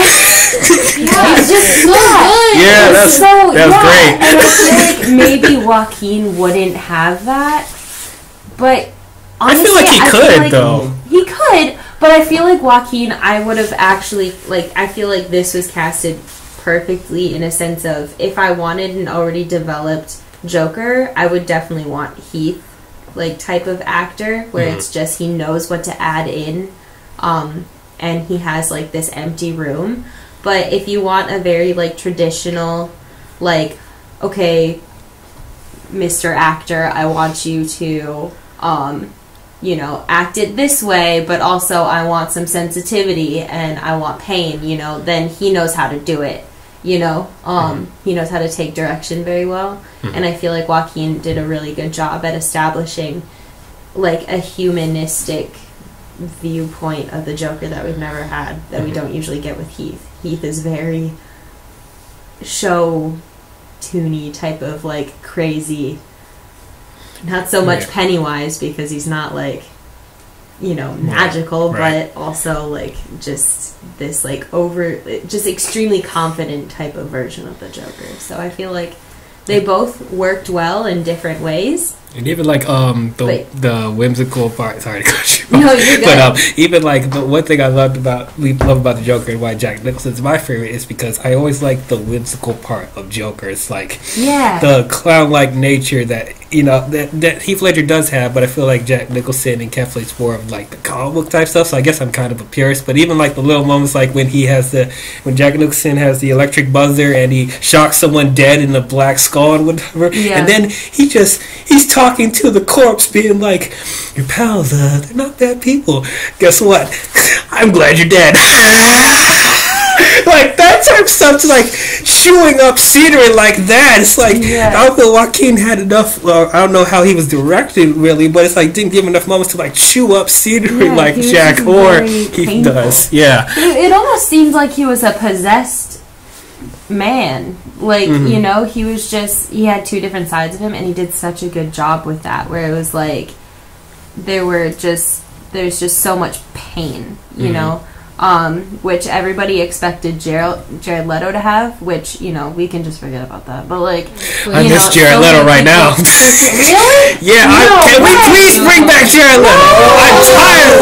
I'm tired of this Elseworld shit. I'm tired of this Elseworld shit. I really am. I'm sick. Joaquin's such a great psychological actor, and Jared Leto just fell so flat. It was so ridiculous. They didn't give him a chance. That's what I'm saying. He had so many chances. He had like. If he didn't cut out his shit, gutted out his stuff like a fish. Yeah, he did. Yeah, he looked stupid. I'm sorry. Even face tattoos, but like also like a SoundCloud rapper. I'm fine with it. Stupid. I mean, like the thing is that like Jared Leto. I remember when Suicide Squad was starting to come out, and what was it, like 2016? And it was like a month before it came out, and like they released like a short clip, and it was like Jared Leto like laughing, basically his like laughter. Maybe it was like part of the trailer or something, and everybody, like so many people I know who are such big fans of 30 Seconds to Mars and Jared Leto, they were all like, oh my god, his laughter is so good because it just feels like it's so painful deep down. What? But then it's also didn't get playful. That. Yeah, but they're like going like that. It's like it derives from pain, but it's also playful. And I'm like thinking, I think it's just kind of stupid. I feel like it's just Jared Leto laughing. That Blitz trailer when the Warner Brothers logo and the DC logo comes out, they put the laugh over it like when he did the that actually sounded painful. So I'm like, okay, I kind of see what they're trying to say, but it's like. But Joaquin comes in clutch like 3 years later, and he's like, I'll show you painful laugh, and I feel like he nailed it. It was so like, oh my god, does that hurt? Like, you know, you're like, stop. You're okay, you know, like he's like laughing so hard, and you're like, oh my gosh, this poor guy, you know. Well, to be in the defense of Jared Leto, I know I'm in the minority on this, but like just to be in defense with Jared Leto, as I said, when I talked about in length in our podcast of all the shit that was cut out from him, and I felt like if that was in the movie, people would accept his Joker a lot more. But like Joaquin's Joker is more of a tragic Joker. Jared Leto's, like a drama Joker? Yeah, yes. Jared Leto's is like it was supposed to be like a domestic abusive Joker that's like out of his mind, like literally out of his mind. But it's like he's too biker dude. He looked like what was like Lost Boys. You know, like that vampire movie? Yeah, so it's like the stuff with the grill and the tattoos and all that stuff. I imply that like he's actually out of his mind to be dressing like this. Like something has caused his screw to go loose, and then also the theories of Batman knocking his teeth out or some shit like that. I actually like that theory. So it's like, he's a missed opportunity. I agree, 100%. But it's like they didn't give him the good opportunity anyway, because they kept chopping up a bunch of shit up to that point. Well, so it's like, I think if we saw the abusive nature that he had with Harley, I actually wanted Joker to beat the shit out of Harley in Suicide Squad, but it's like, oh no, it's so loving, it's a loving relationship, they always loved each other. I hated that so much. I wanted to see that sadistic nature he had with Harley Quinn, and then all this other stuff of all the kills that he was supposed to do to prove why this Joker would cause Ben Affleck's Batman to go crazy. All that stuff would have been warranted. But anyway. I just feel like if they gave him at least the traditional look, people would have liked him, like... Yeah, probably would have accepted it more, but it's like, if we had that mindset, then Will Smith wouldn't be Deadshot, I think... And then Jason Momoa wouldn't be Aquaman. Gal Gadot definitely would not be Wonder Woman. No, seriously, bro. Because, before this, she was in Fast and Furious, and she was terrible. It's not necessarily the actor that I have a problem with, because you can literally take any actor and make them any role. But not on top of that, they were taking risks with the design and how the characters portray. Because, with Jesse Eisenberg, too, it's not like the comic books, but they took a risk with them doing a different interpretation. Jason Momoa is not the traditional Aquaman, but they took a risk and it worked. But so I it's love Jesse as I did too. We're in the minority. In Batman vs. Yeah. I loved him. Yeah, we're in the minority. He killed it. Yeah, I liked He it. was so great. Yeah. He kept fast talking. I was like, "That's my Jesse." That's Who likes Jesse Eisenberg? I like Jesse Eisenberg. That's Mr. Superman. He's so good. I mean, he can jerk all he wants, but as an actor, he's so good. I look up to him so much. I liked him was when he played Mark Zuckerberg, because I don't like either of those. He came up with the rules in the zombie apocalypse, Tara. He's a jerk. He is a jerk. He is a jerk in real life, but I'm not talking about But that. I'm talking about I his don't acting. necessarily want to meet him in real life. I just want to watch him act because it's so good, Right. So it's I think it's warranted for them to take risks with, with Jared Leto's design or whatever, because we've seen the traditional stuff already.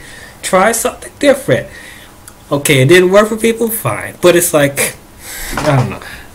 I'm completely fine with Jared. I know they're probably not going to bring him back at this point because Matt Reeves recasted pretty much everybody, so they probably will do a different Joker. But it's I didn't feel he was given a chance. But then again, we still have Harley Quinn coming out, so what's going on with him then? Yeah, I love Jared Leto. But Birds of Prey, I mean. Sorry. I like him as a singer more than an actor. He's not. I'm sorry. I mean, okay, Fight Club, cool. Eh. Jared Leto, yeah. No. Sure, he did a good job. Yeah, that's a really overrated movie. I don't know why people love that film. Yeah, I kind of agree. I But haven't watched it though. Yeah, you don't really have to. It's fine. But I'm sure we'll get some dislikes there. Fight Club's amazing. You don't talk about Fight Club Rule 1. It's one of those films where it's I'll watch it if it's on. Sure. But I'm good. I'd rather watch Brother Bear. Yeah. Now you're pandering.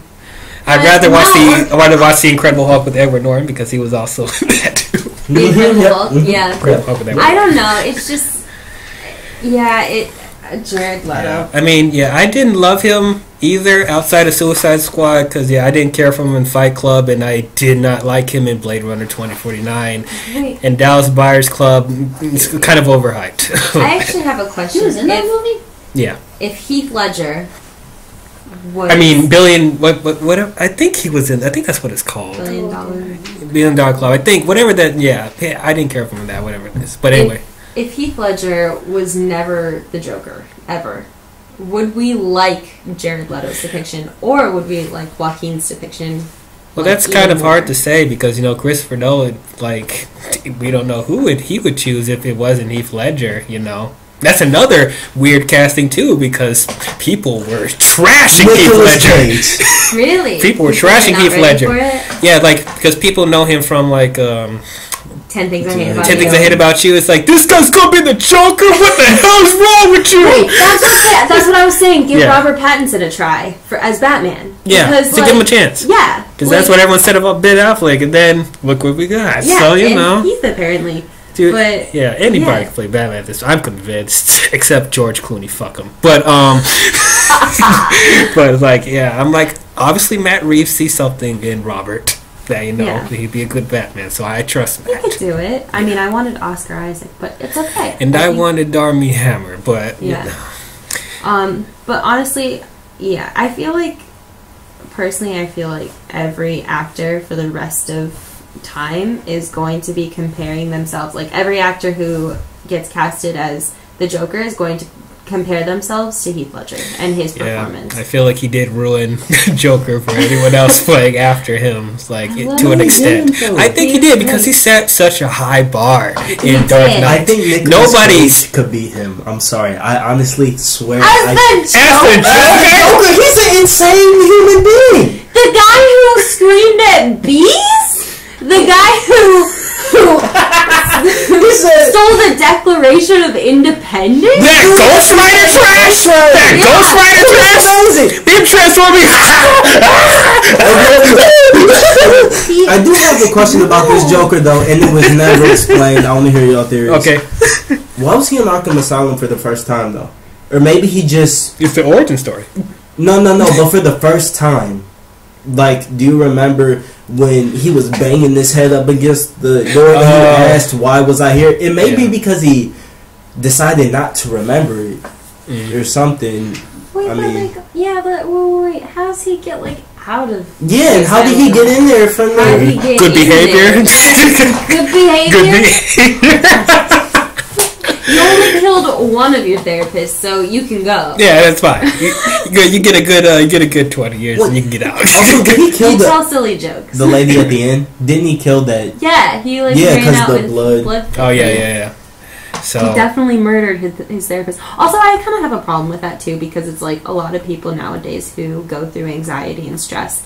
It's totally normal to get a therapist or to even if you have the most acute experience with anxiety every once in a while, it's totally normal to talk about it with a therapist just to make sure that you are on the right track and your sense of reality is still okay. You know what I mean? It's always good to get that second point of view who's just really experienced, so I feel like maybe this film kind of, I'm not mad at the fact that it's only people who are really crazy have therapists and stuff like that, and that's what the film is trying to say, and I don't think that's what the film is trying to say. I kind of not totally sure about he goes to see his therapist and the therapist is oh, by the way, I'm cutting you off, I don't know how you're gonna get your medications, also I can't see you anymore. That was honestly, a little too far-fetched. But she wasn't listening though. But also also that's kind of the problem too, because it's I've had therapists who they don't listen sometimes, and that's when you go to see a new therapist. You go to another therapist and that your insurance covers, and but they did say that they shut down that thing out of nowhere. It's okay, there's not other ones though. Is that the only one he can go to? But she didn't care though. That was the biggest problem. I mean, yes, but just focus on that. Don't be all therapists are like that too, and maybe that goes with the not all people are bad or anything like that. But I feel like there might have been. I don't think I necessarily was offended by it in the moment, but I could definitely see some people just being are you trying to say this about therapy, and I guess they could have a strong argument on it. Obviously, I don't think that the filmmakers intend to be oh, by the way, therapy is only for crazy people and it doesn't work, but at the same time, if you gotta be careful, especially nowadays when you're creating a story that's surrounding the idea of mental health and the way society sees it, because it kind of goes with 13 Reasons Why. You don't want to glorify it. You don't want to make it look like there's no help for you at all and this is your destiny. but at the same time, you also want to make it real. You got to make it known. Yeah. And you want to spread the word. So it's so hard to come up with, certain things regarding mental health, but I know that there are a lot of filmmakers out there who, want to talk about it because it hits close to home and they want to help change the world for the better and stuff like that. So with that, it's like I don't really want to ask the world to like have some patience with that, because like you shouldn't, because some people really screw up, like some people really screw up. I've seen some really messed up stuff. Yeah, this movie doesn't help you. This movie doesn't help you. People ask for patience. It's honestly for entertainment purposes. I don't I wouldn't necessarily be like, well, there are some things that you can pick up from this that is like, oh yeah, I feel that way too. But also you need to remember that you can't just become a supervillain. No!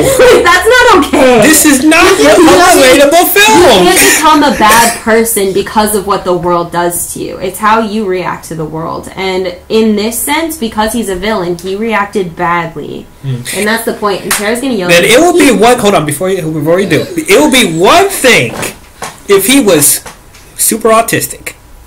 But he's not. He has some, a little bit, but he has enough to function as a human being. He's taking care of his sickly mother, for God's sake. Wait. When did he get autism? I mean, no. So, no, people will probably put in the comments, but he's so autistic, he's not right there in the head, blah, blah, blah, blah, blah. Oh, no. But he knows what he's doing. He's self-aware. Exactly. He knows what he's doing. It'll be one thing if he was schizophrenic or something like that. But he's not. Sometimes you can't physically control it, and that's so, understandable. Sometimes, mental illness can trap you, and that's what they were trying to say. He was trapped in this embodiment of who he actually is, and on the inside is not who he is, which is this demon, this devil. Okay, just leave the mental stuff alone, Tara. We're waiting to talk. I feel like my joke is past now. Go ahead. I was gonna say, he didn't just become a supervillain, he declared it. No, he declared it! I think you could have still redeemed him, honestly, up until the end. After he shot Robert De Niro. Up until the end. No. That's where it fell apart. After he shot Robert De Niro, I think he could have redeemed himself. And after he killed that one big dude by smashing his head, I think he could have redeemed himself. No, yes he could have, bro. Because he was scared, bro. You could see it in his emotion after he killed him. After he killed Robert. But then he proceeds to be like, I'm going to put on this face paint and kill Robert De Niro on live television. I thought I would feel bad, but I don't.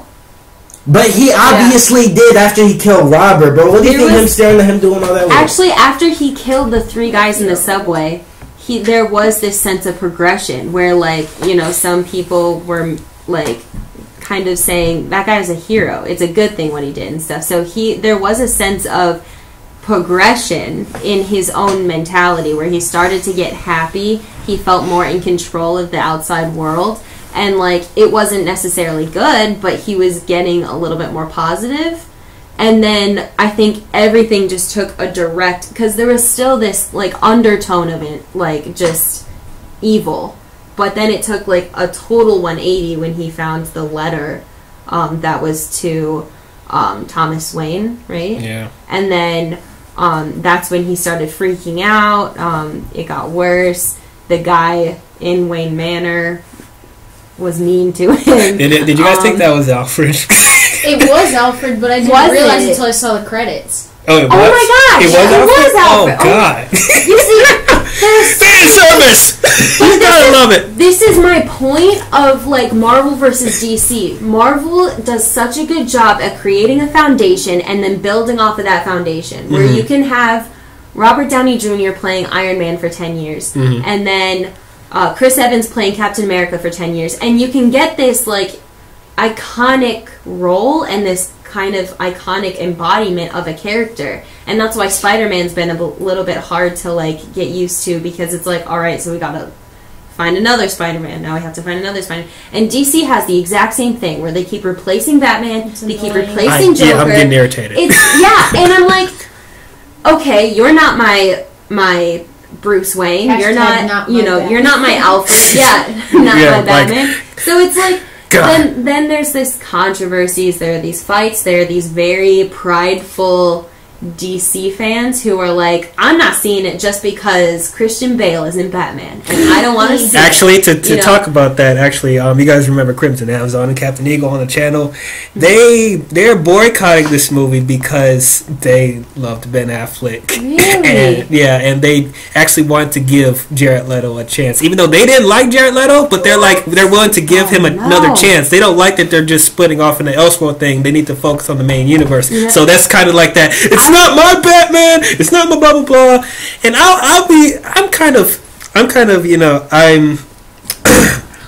I kind of do that too. I'm ashamed to do that too. I sometimes do that too. It's like, not my Batman, not my Joker, blah blah blah. But it's like, I'm open to these other interpretations because there's so many different versions of these characters, and some people may like one and some people may like the other, but they're always there. Yeah. You can always go back and watch them. If you don't like this version, that's fine. Go back to the other one you liked. So it's like, this whole pride with DC and Marvel is just ridiculous. Like, some people love Tobey Maguire, some people like Andrew Garfield, some people love Tom Holland. So it's like, it's fine. You pick what you like and you go watch it. But, who loves Andrew Garfield? Tell me their names and address. I'm sure there's people that like Andrew Garfield. I haven't ever hated a Spider-Man.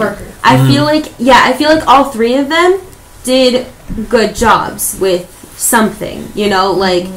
Yeah, like Andrew Garfield was a good Spider-Man, not a good Peter Parker, just like you said. Tobey Maguire was the exact opposite. Good Peter Parker, bad Spider-Man. Tom is both. He's good at everything. We hate Tom because we love Tom, and we're jealous of Tom because he's so good. But Tobey Maguire always holds a special place in my heart. But just kidding. Yeah. Tobey Maguire is like the iconic. Pizza Time. Like, oh my god. Yeah. I love him. You know what? I'm gonna go watch it. Like, today. I actually watched the fix this dang door. Yeah. Raindrops keep falling on my head. Yes, the dance. Literally, that's what I was thinking of in this movie when Joaquin was like, he started dancing. Yeah, I was like, ooh. There's so many memes of those. His dance killed it, bro. There's so many memes. Yeah, I was like, I was like, okay. Really? Yes. There were a lot of, like, I felt like there were a lot of Spider-Man connections almost. Like, I was like, interesting.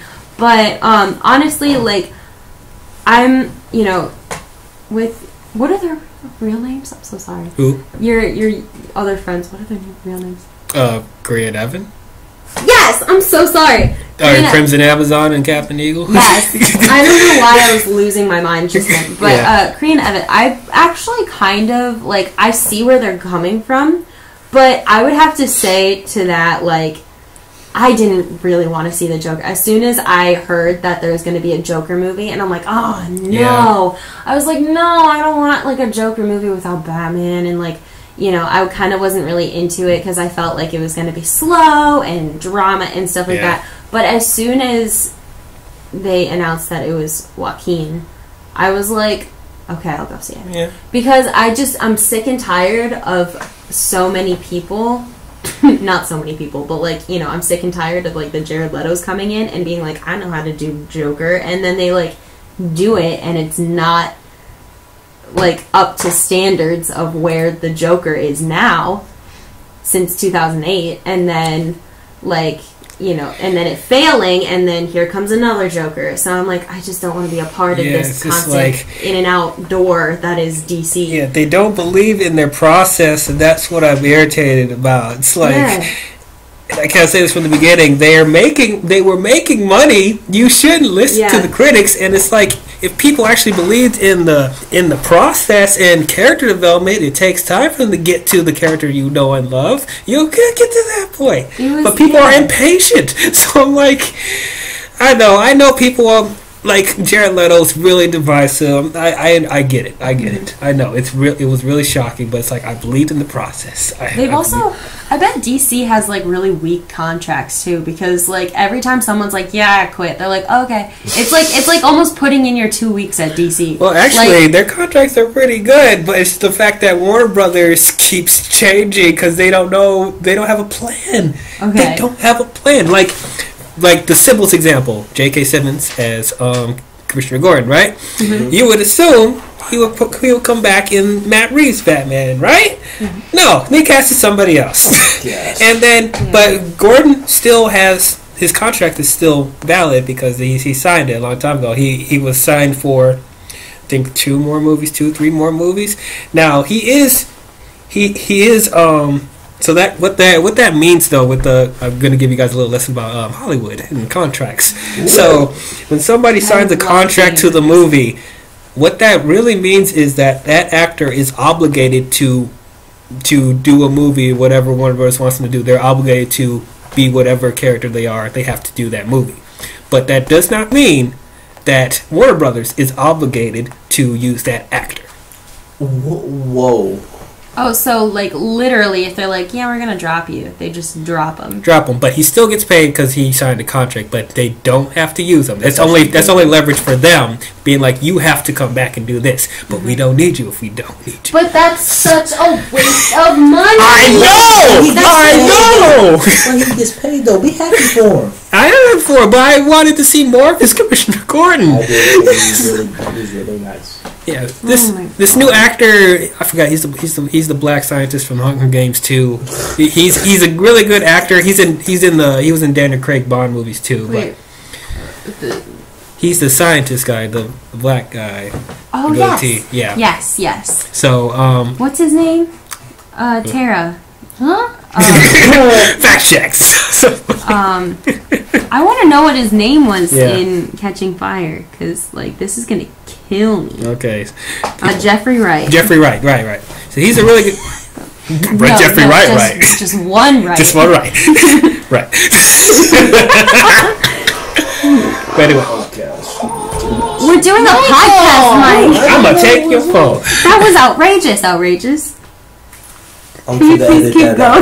That being said, we're just gonna end it right here. Thank you. But anyway, so yeah, it's all over the place. That's why I'm like, they shouldn't be putting such priority on this DC Black label. They need to get this main universe in check. But you know what? I feel this movie's going to make a lot of money. It has a decent rating on Rotten Tomatoes, and I bet you. It's already won an award. It's already won an award. It already made $300 million. So I bet you, after Wonder Woman 1984, I feel the DCEU is going to be dead. Mm-hmm. I feel like it's going to be dead. Really? Or either that, or it's going to be a hard reboot.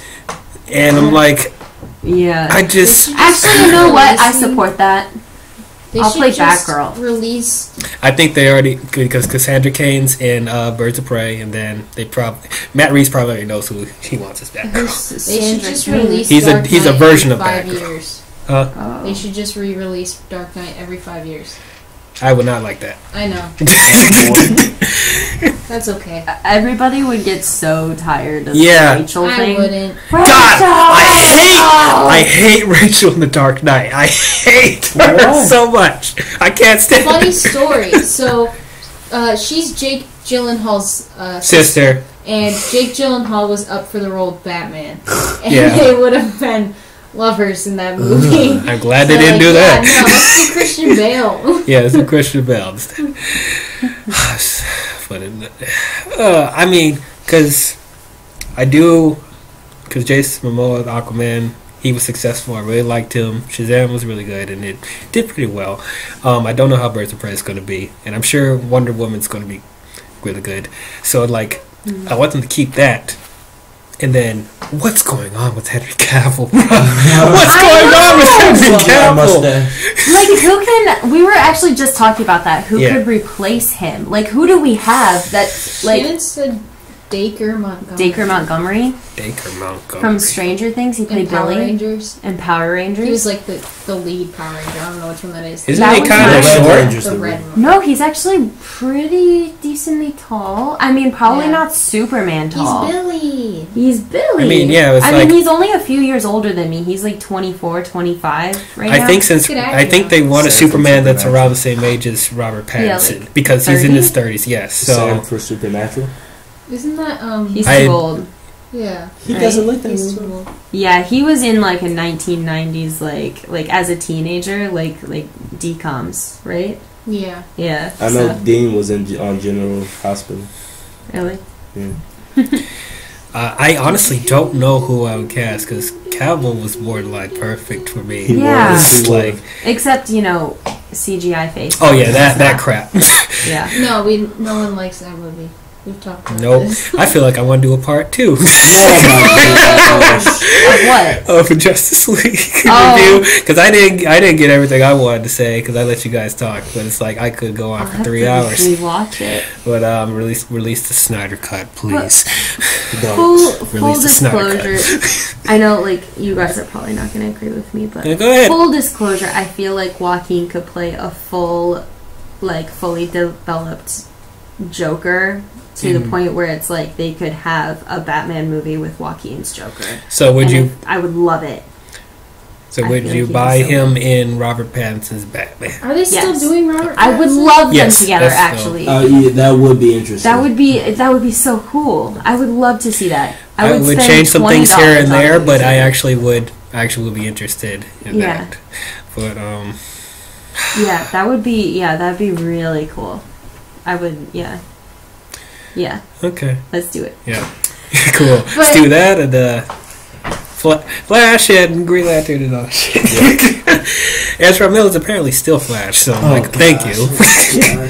I actually give him a chance too, bro. Give him a I chance. just like the TV show Flash. Thank you. Fuck Grant Gustin. His bitch ass.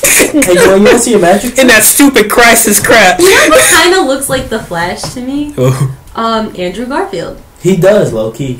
Yeah, he kind of does. What? You're does. basing him off of Grant Gustin. Yeah, though you are basing off of Grant Gustin. He's not blonde or anything Oh my like God, that. we- Grant Gustin isn't Actually, blonde. Yeah, I didn't like that either. Zac Efron. Aquaman has blonde. Zac Efron. Ooh. No. He's too short. He's too short. Outrageous wanted. Zac Efron is a short. Outrageous wanted Zach as Goku in the live action Dragon Ball Z. No! Zac Oh, Efron, no. but with Drew Seeley's voice dubbed in. What the fuck? Drew Seeley sang for him in the first High School Musical. Absolutely not. That blew my mind. I didn't know that till later that I he know, dubbed his voice. But like, actually, it was so awkward and uncomfortable because like the tour, the High School Musical tour, like Zac Efron didn't go. Like it was Yeah. Drew Seeley. Oh, God. Yeah, I'm like, well, who is this person? Like, where's Zac They were Efron? like, I guess we don't need you, bro. Like, yeah. Oh, why couldn't that be him from the beginning? Even though I like Zac Efron in the movie, so I He couldn't was think too it. old. Drew Oh. Seeley was too old by then. Oh, really? Okay. Yeah. He's But anyway, is that all we went? Is that all we covered from the Joker? yeah. Was there? Did you guys stay till the credits? Is there anything after? No, Okay, because I kept hearing stuff here and there. I didn't care because I was kind of mad the first time I I don't think worked so. out. Yeah, I don't and I think wanted to there walk was. out, but I think it was just very interesting. It was informative. It was helpful. It wasn't perfect, but you know, I think it might have the potential of, you know, like having discussions and people talking about it, which is definitely good for Oscar buzz and whatnot. But I don't know. I think it was good. It was, yeah. It was indie. In my It was opinion, indie. it just seemed too indie to be DC. Go, Tara. That's- I did say like in my opening thing, I agreed with like the politics of it only because I feel like I know like they try to make you side on the Joker but I only sided with the rich people because that sounds so bad, but I only sided with them because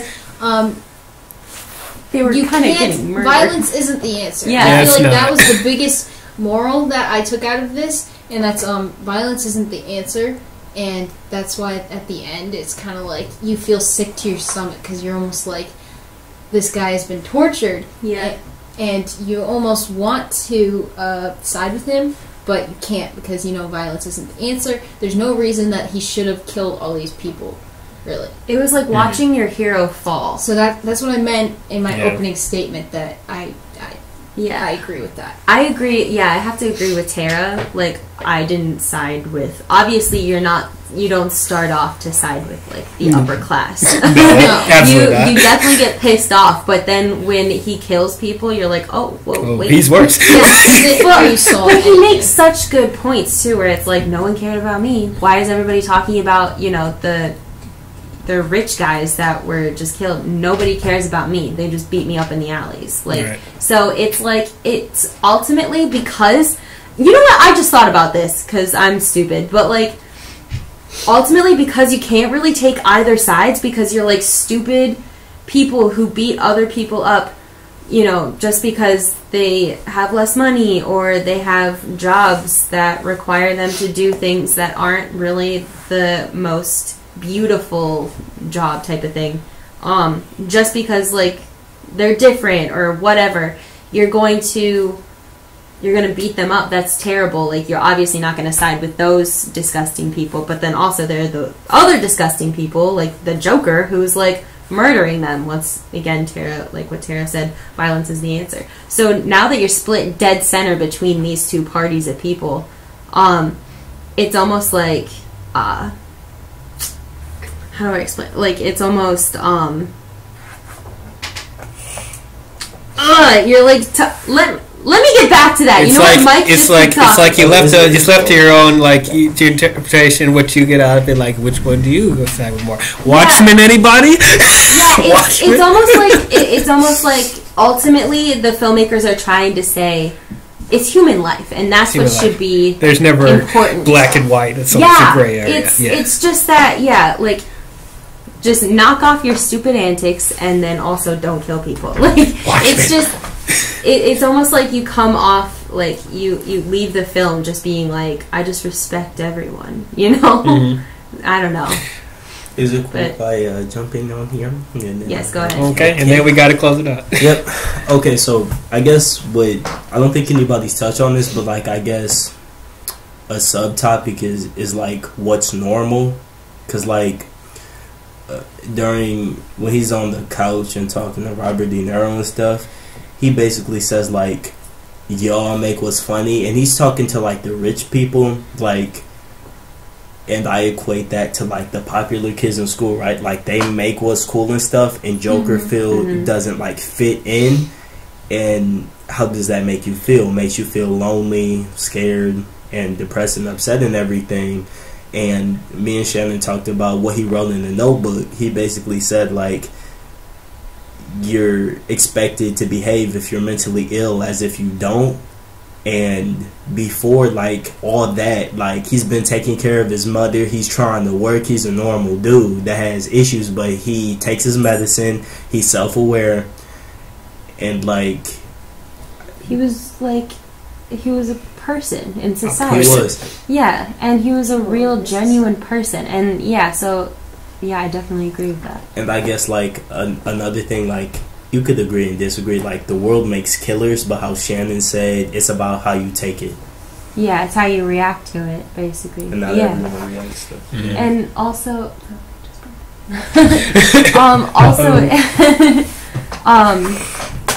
yeah, just, like, kind of...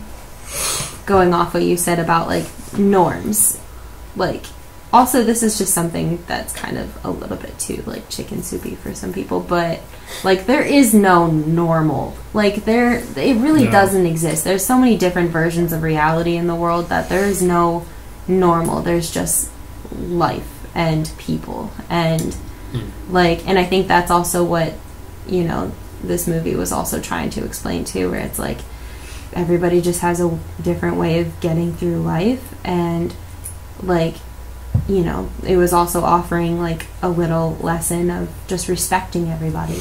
And understanding like what people may be going through.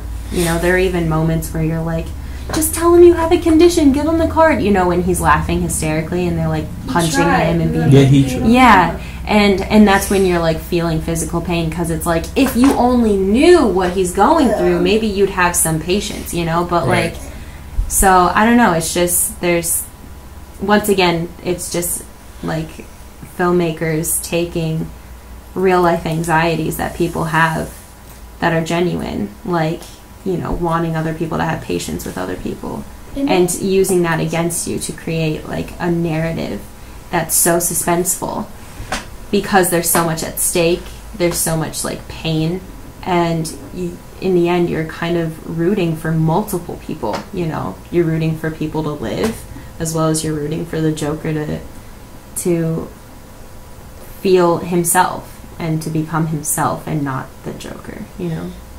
Anyway. I didn't get that part on the train where the drunk guys were like, "What's so funny, a-hole?" And it's like, you're laughing too. Why can't he just laugh along with you? And I know you're drunk, you're not in your right mind, but like, what the heck? Yeah, I'm like, come on, guys. He popped a cap in all of them. I'm happy. I got my money's worth. A full movie.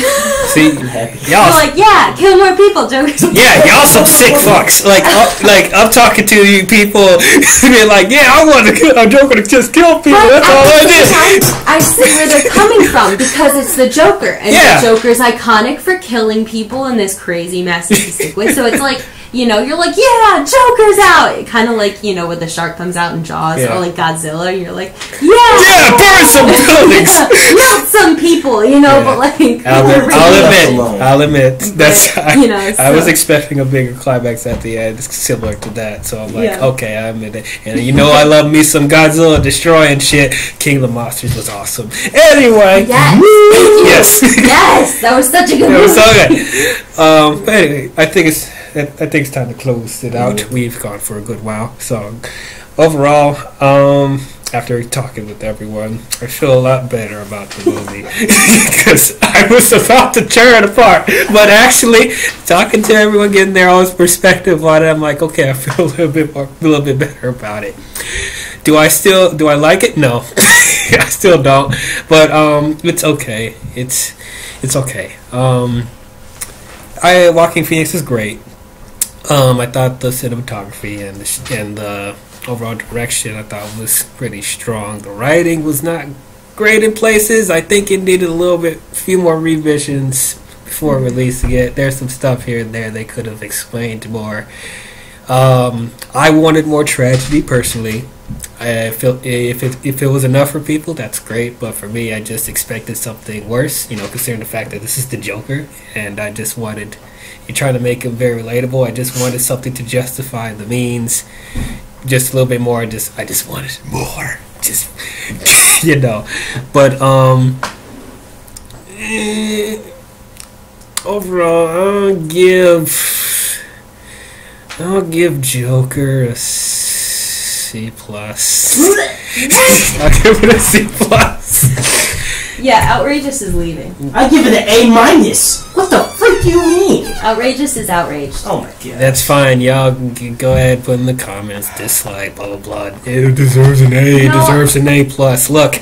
People are going to agree with you. There's going to be at least one person. Yeah. I don't side with the people saying that... I don't side with the people saying that this promotes violence and this is irresponsible filmmaking. No, I don't side with those people, because I don't have a problem with how they went about the film. Like I've always said, I'm always behind, you know, the integrity of filmmaking. We shouldn't be censoring what we put in our films from the writing and direction. Like, that takes away from the artistic vision of directors. And we've already seen how much they tamper with that. So it's like, is this something we could be talking about, you know, in everyday life? Is this something to bring up? Absolutely. I'm glad something like the Joker is able to bring up stuff like mental illness. And yeah, this is something we should talk about. But honestly, it's like, this movie overall is not strong enough for me to be like, this is a masterpiece or something that I'll remember in 5 years. It's just, I don't know, it's not a movie that I want to watch again. Honestly, I watched it once, I'm glad I saw it, but I don't want to see it again. So that's why I give it a C+. Can you just tell your audience Go ahead. that as you're saying, I don't think this promotes like violence. Tara's like beating up Mike in the background while you're saying like this doesn't promote violence. Y'all need to. Can y'all chill? Y'all being unprofessional right now. They're punching each other. Who's not a professional? Unprofessional. You need to be if you want to be a YouTuber. I'm just laying it out there. Tara can teach you how to crop tops and make pumpkin brownies. And clean out your closet. Bread. Pumpkin bread. M&Ms. So, Bread. yeah. And clean out your Check closet. Tara out. But yeah, so Two meetings. so Outrageous gives it an A minus. Sorry, Mama. What keeps it from being an A or an A plus, huh? Why is it an A minus? Blah, blah, blah. I do think it was a great Joker. I think there were some things that were like, I wanted to see more impulses, I guess, because like Joker is an impulsive dude. So I just wanted to see like, I guess, more kills, I guess more don't look and throw his gun away and stuff and just Cut walk someone's away. necks. Cut someone's throat or something. Mhm. Why so serious? Yeah, I was kind of waiting for that when he was like sticking his fingers in Bruce's like face to try to get him to stop. Oh, they wouldn't kill Oh, they can't. Bruce. They wouldn't kill Just Bruce. maybe like, why I would've so been serious? rolling. I would've been- Just just that, like maybe like in a playful, nice little thing. Just like why so serious? Yeah, I wanted balls like that. Like, you don't got the balls to kill Kid Bruce Wayne. You don't Or at got least the put him in a balls. coma. I am so sorry. I shouldn't have said Ooh, bro. you're gonna have people in the comments. What the hell is wrong with you? You just stabbed him, and that episode is Master Bruce. Does that right away, bro? Bruh, if that happened, I would have given it an A plus. Perfect score. If that happened, A plus.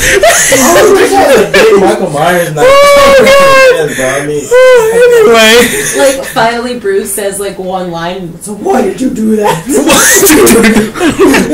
did you stab me? When he's older, he just Batman. He's why did you stab me?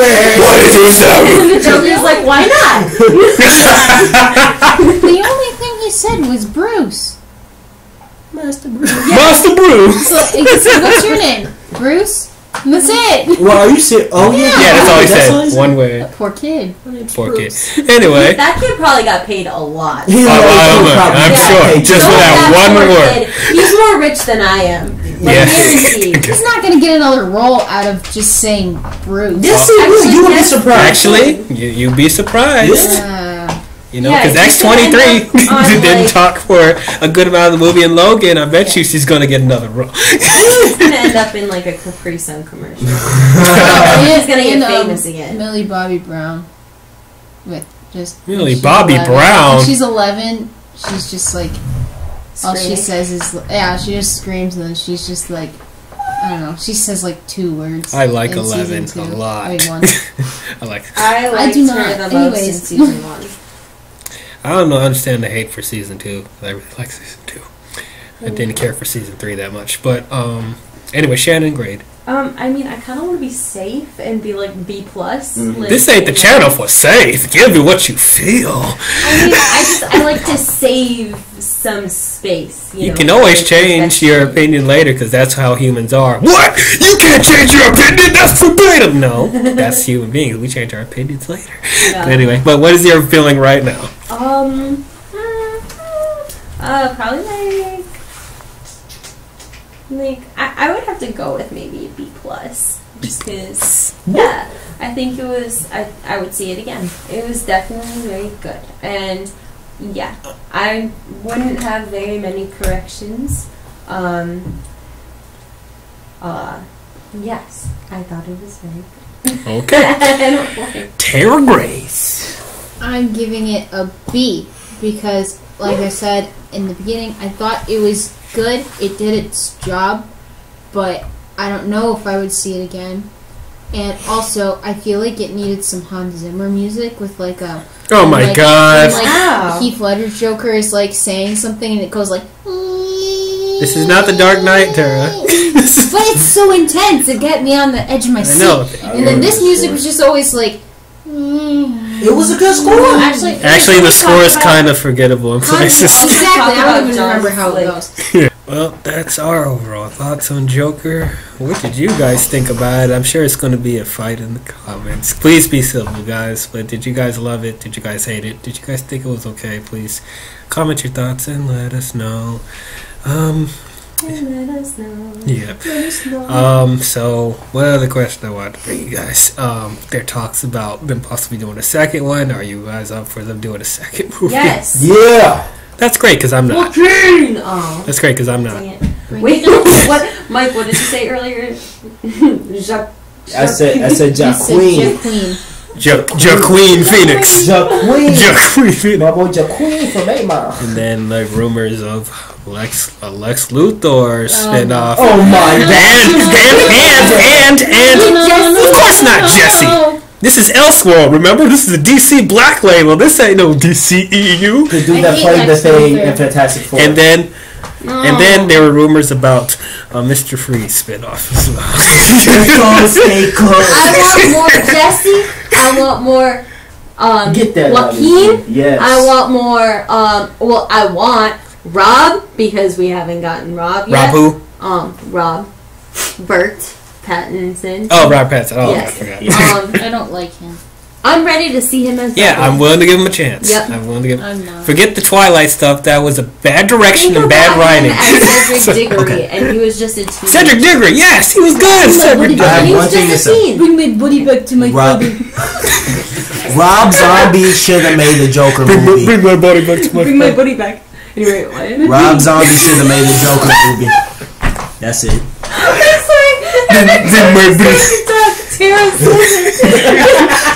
Wait, what did you say? I said Rob Zombie should have made the Joker movie and casted Nick Cage. That would have been the best thing I would. No! If Rob Zombie made the Joker movie and put Nick Cage as Joker, Obsession with Nicolas Cage. And Rob Zombie! Rob Zombie would have killed everybody. He would have killed everybody. Oh, yeah, you know why? Because he killed the Halloween franchise. No!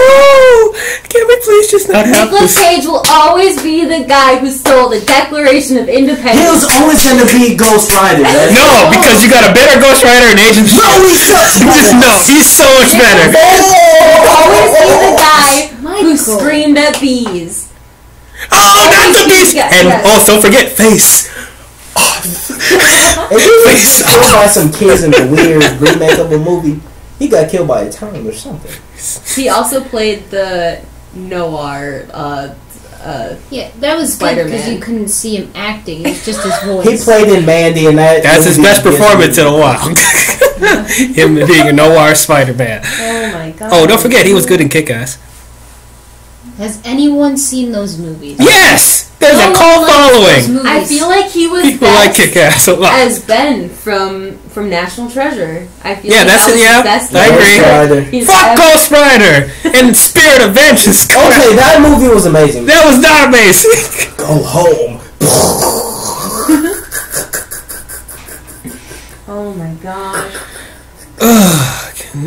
Can we just not do this DC? How about some Black National Label? Treasure 3? Yes, Tara. I mean, Shannon. They're gonna Kingdom of the. Alright. Excuse me? They're gonna You Kingdom can of the wait. Crystal Skull, bruh. He's getting old, bruh. He's gonna have a son. He's gonna have a son with that blonde girl. It's like, oh, let's go on an adventure, Dad. Harrison Ford is Batman. No, Yes. You know what? We might as well because I love we're Harrison already. Ford. I do too. You need to. You do Indiana Jones 5 first before you get too old. Oh, gosh, he really does. We're making so many sequels and bringing back OG like actors like Sam Neill in Jurassic World. You gotta end the franchise with them. Yeah. Yes, I hope this is the last one. Oh, It's gonna be such a good movie. I'm we still scared. gotta do. We still gotta do Fallen Kingdom. Yes. And then, did you see that Battle on Big Rock? That Battle of what? Colin Trevorrow did a short film on YouTube. Battle of Big Rock supposed to take place. Yeah. I saw Godzilla versus Bambi. What? I sent you that! When? Like, when Godzilla came out. I don't remember. It's funny, look it up. Look it up. Look it up. Fuck. Everyone, My look it dad up. showed So yeah, I don't care about this DC Black Label, but if people find something they like in it, then they're more than happy to. I'm sure Joker's going to do so well that they'll do a Black Labels universe. Why is it called Black Label? What is that? Because they want to differentiate themselves from the main universe. Because if they just said DC, you know, the casuals are going to be like, wait, is this in the same universe as the Robin Pattinson, Batman, blah blah blah blah. And so they're this is the Elseworld stuff where the directors can do whatever they want without tying anything into the comic books or the main universe. They can do whatever the hell they want. So they have to reboot everybody who's going into the Black Label. Like, what do you mean? So, like, if they want Superman in it, they gotta reboot him. Oh yeah, they can't use the same actor. Right. Like if they did Red Sun or something, like yeah, they have to do different actors. Gotcha. But you know, anyway, there's the universe, the DCU still going on for the time being, because the next DC film we'll be talking about is Birds of Prey and the Fantabulous Emancipation of One Harley Quinn. No. Come on, I'm just gonna ask you guys to do it. I don't wanna. Okay. It's gonna be fun. I'll just watch it once. Yeah. I'm not even asking you to watch it more than once, unless you really like it, then you can go. Nah, I won't. But yeah, that's the next DC film we'll be reviewing, so tune in for that. Thank you guys for watching. If you guys enjoyed, don't forget to leave a like. If you didn't like my opinion or anyone else's opinion, you can dislike if you want. Don't forget to comment your thoughts and subscribe to the channel. Or if you're just that pissed off, you can unsubscribe. I was happy with 58, but that's 57. Go back. That's how you feel, because that's how we are as human beings. But if you enjoy subscribe to our channels. Yeah, subscribe to Outrageous Plays X and Shannon Jeffrey and Tara Grace. We are rebooting for like the 5th time of our career, so let's do it. Yeah? We're just getting started. Oh, yeah. Yeah. Oh, boy. Can't wait for that. Anyway, thank you as always for watching, and we'll see you guys in the next one. Bye. Talk to you guys later. Thanks, Dwayne. Hasta la vista, baby.